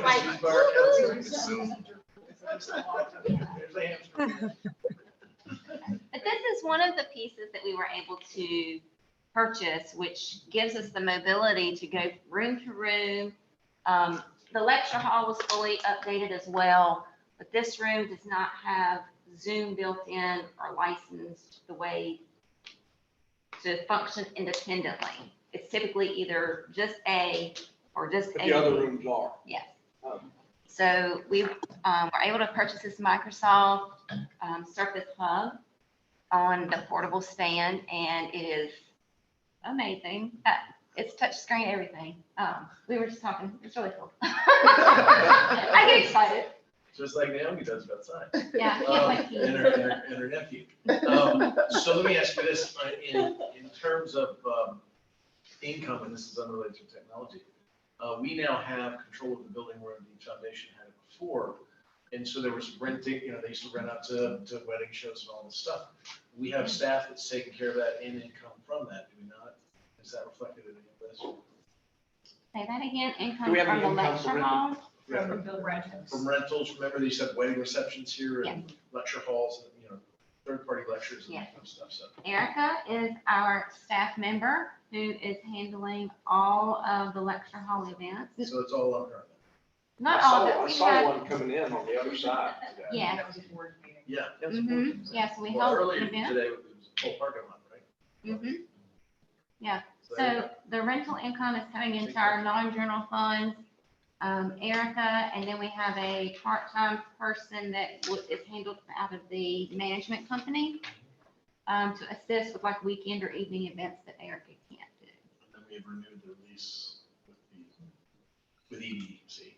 Okay. And that is actually, we need to talk about that as It comes back up in the fall. in September, August, September. In the fall. Mhm. Because they renewed, Year to year. right. So it's coming back It'll up. come back up to something like that. We'll have that meeting. Okay, perfect. What else great news do you have to tell us? Well, that's just the expenses. I still have to go over the proposed Please do. budget for you to approve. Well, You have no We quorum. don't have. when Les left, we lost one.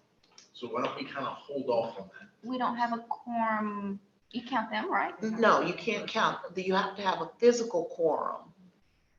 And since they're participating electronically based on. That's gave me his proxy.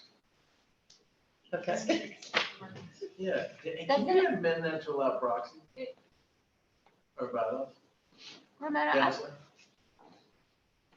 Check into that. I will check proxies because the code is very specific about the quorum. I thought that was, but since we're still under the emergency, you didn't have to have a quorum in. You have to, but see, I consider this a hybrid.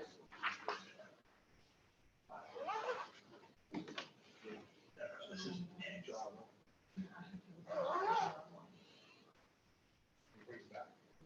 Hold on, give me a second. Come on, Counselor, find me a way to get this one back. Okay.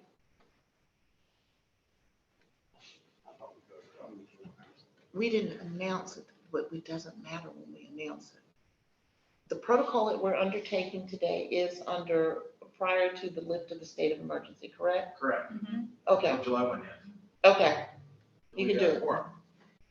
You don't need a physical quorum. You are the best lawyer since me. I just need it on the record. I like Thank you you. a lot. You find Just- solutions.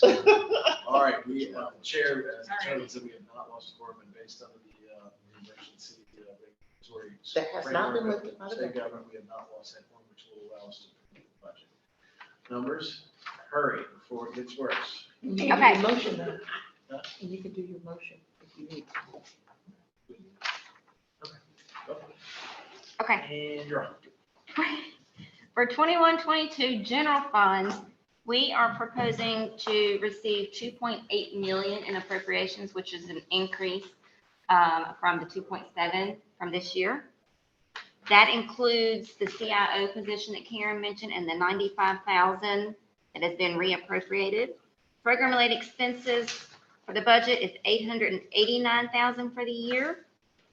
The salaries that we're proposing on page 45 is 1.8 million. This is an increase with the budget appropriation and increases in estimated benefits, as well as Karen mentioned, NCI looking to fill positions that are vacant due to retirement and prior positions not filled due to COVID.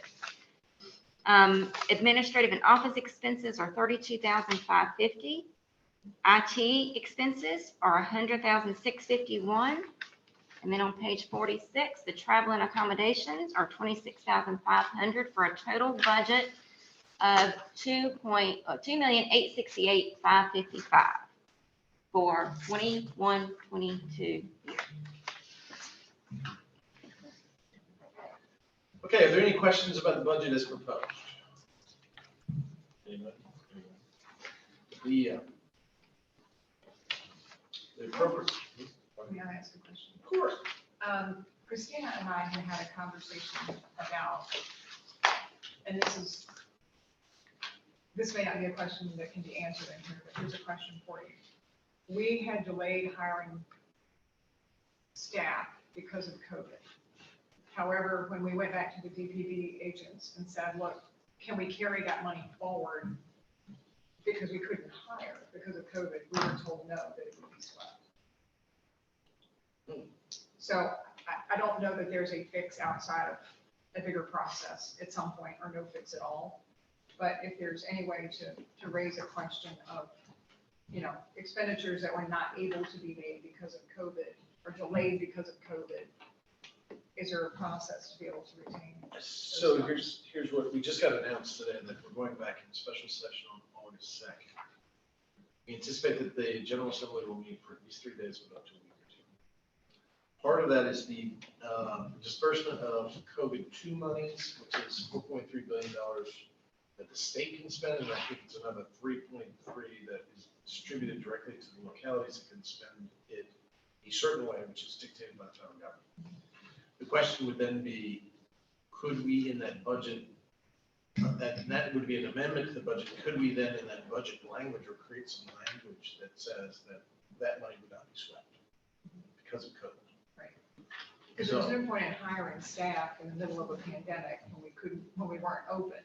Right. We had intended to hire, but now we're being told that the money, we're just gonna lose it because we didn't use it, and that just seems. And I think that Emmett Hanger would be the one to ask, since he sits on the finance committee, if we could get, Senator Hanger is not only a long-term member of the finance committee, was co-chairman for a while, for 6 years, but he also still sits on that committee, even though we're not the majority. So what I would say is, I would suggest that, because he knows the budget better than anybody else, I do not sit on the finance committee, never have. So I would think we could ask him. Okay. Do you think that's the best way? Absolutely. I just I wanted don't think to there's raise a it legislative fix, because. I just think you can legislate it in the amending of the budget. Yeah. Okay, let's do that. Are there any questions? Now, numbers, are you anticipating that we're gonna be able to get from the state 2.868 million? Yes. Oh, really? You're just confident like that? That's what they're giving. That's what's been Okay, so appropriated at that's already this been time. appropriated. Okay. Yes, Not that we have to make the ask. correct. You will notice, again, members of the, of this board, Virginia has repeatedly demonstrated its commitment to the New College Institute with increase in funding. Even when there's been decrease in funding for state institutions, we've actually increased funding here for NCI. So those delegates and senators that sit on this board are very happy about that. Because also we've been able to go to the General Assembly and really demonstrate, hey, look, this is what we're doing. And they've supported us, and certainly with the DGS, General Services now purchasing the building for NCI, and it's a part of the portfolio of the Commonwealth of Virginia's real property. I think what we've been able to do is not just weather a storm 6-7 years ago, Naomi, I think it was back then, but grow, sustain, and then overcome, and really turn a corner and start to be successful and have not just we'd like to have a foundation, but we've got the Commonwealth of Virginia, who really supports us and has our back. So I think that says a lot about where we are and where we're going. So We also got the biggest portion of that CARES Act. we did, we got more money. We got way more money than anybody else. UVA Wise was not happy. Yeah. A lot of people. So my official statement was, yeah, but it was during COVID, so I thought I could say it. So, all right. So we need to, based on having this forum present, we need to have a motion to approve the proposed budget as Numbers has given it to us today and as you can find in your packet. Is there such a motion? So moved. Is there a second? So, second. A motion properly made and supported by a second. Is there any discussion about this budget proposal? Hearing none, do we have to call a roll? I would say do a roll call I'll vote. do a roll call because we've got the people online. So those Right. people that are online right now, get prepared to unmute yourself when you hear your name. I'm going to ask for a vote by division, which would be a roll call vote. And if you could call the roll. Yes, Senator Stanley, Yes. Richard Hall, Yes. Delegate Adams left. Delegate Kathleen Murphy, She was walking Is she around all late? over the place, man. Oh, don't see her. well, she's on the iPhone. Three? Yeah. Okay. Okay, I'm going. Naomi Hodge Muse, Yes. Trinae Tweedy, Yes. Catherine Tanner Brown, Yes. Ellen Dyke, Yes. and Eric Jones, Yes. Cameron Patterson, Yes. and Maria Tamberry. Yes, Maria Timbury, thank you. All right, that, the chair rules that the vote was unanimous, and that budget proposal has been approved, so I appreciate that. Otherwise, the only other thing, action I think we need to take up, just to be certain and sure, the executive director mentioned that perhaps we needed to have a letter from the board or from the executive director to Chev, which would directly state that the WIN program, WIN program was an essential part for NCI's educational portfolio, and however she would like to word that. So if I could entertain a motion that this board give her the authority, or me the authority to write such a letter. I've been waiting for this all my life. Give me the authority to write this letter. So Thank you. The motion being properly made for the drafting of the letter. Is there a second? Second. And the motion being properly supported by a second. Is there any discussion on this letter? Hearing none. Probably should roll call vote this just. Yes. Okay. And numbers, if you could call the roll. Okay, Senator Stanley, Yes. Richard Hall, Yes. Delegate Murphy, Naomi Hodge Muse, yes. Trinae Tweedy, Yes. Catherine Brown, Yes. Ellen Dyke, Yes. Eric Jones, Yes. Cameron Patterson, Yes. and Maria Timbury. Yes. Okay. Uh-huh.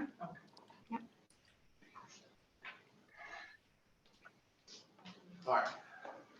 The chair rules without knowing that that was a unanimous vote. And that motion passes. Let's see, I have really, I mean, I'm getting more excited by the day. I'm going to tell you this in my closing remarks. I'm continuing to lean on the shipbuilding about the 3D digital shipbuilding. I know there's some issues with the community college out there. Do you have any update on that? Yeah. Focus, No, sidebar. no updates since the last time. Okay, but I'm going to keep pushing that because I think it would be an excellent component to put in here to complement what we're doing already. So I'll be the one to throw some elbows and see if we can dislodge that and bring that this way. I think it's going to be a wonderful thing. I think, Mr. Jones, I mean, we've always talked about cyber. There's some plugins that we can do for cyber too. Good. Yeah, And I think let's get moving, let's get excited, let's get innovative. But also want to thank Dr. and Mrs. King over there. They've been great supporters of NCI. The original buildings for the New College Institute are his buildings, and he's been very patient with us through all of this. And I think now that we're moving out of code, we're also moving up in terms of our capacities and what we can do in the future. So thank you both for your support. We really appreciate it. I'm sorry? Well, you're very kind to say that. Thank you very much. Now is the time for public comment. Is there anybody in public comment? If you'd like to talk more about me and Karen? In public comments. Sure. Thank you. Stand up if you wouldn't. Identify yourself for the record. Number one, I want to suggest a new class for you. Homo sapiens training your dogs. There's another class I would suggest, and the option, the cats training the Homo sapiens.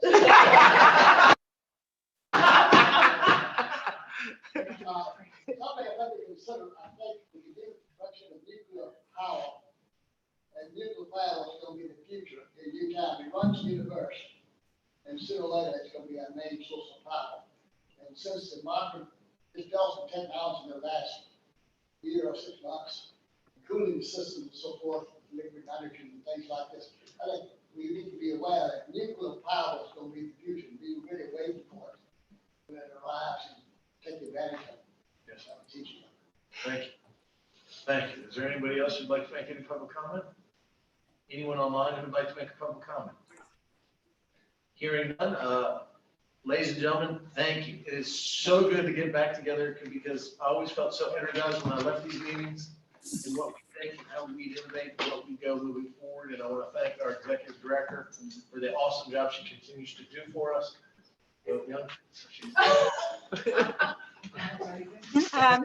I'd like to ask the question before you adjourn. Of course. The proposed revisions to the bylaws, have they been passed? Are they going to be at the next meeting? Yes, my response to that for the record is that we have not, since we did not put that on the agenda, that is not properly before the body. Okay. And therefore, what we'll do is we're probably going to have to call another meeting here, especially if we've got a rental issue coming up, but we'll have one in the summer.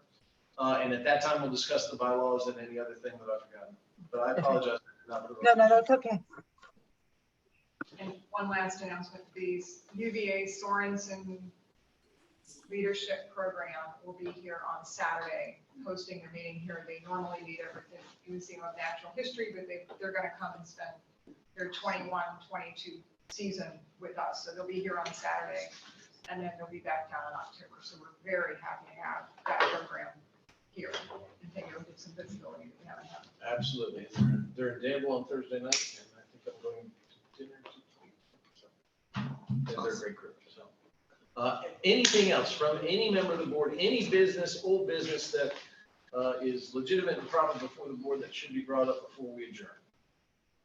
Hearing none, thank you all for your time. These are usually longer board meetings than some of these other show boards, but we're not a show board. We're going to get things done. So, at this time, I'll entertain a motion to adjourn. Here, don't stand up yet. We're still out.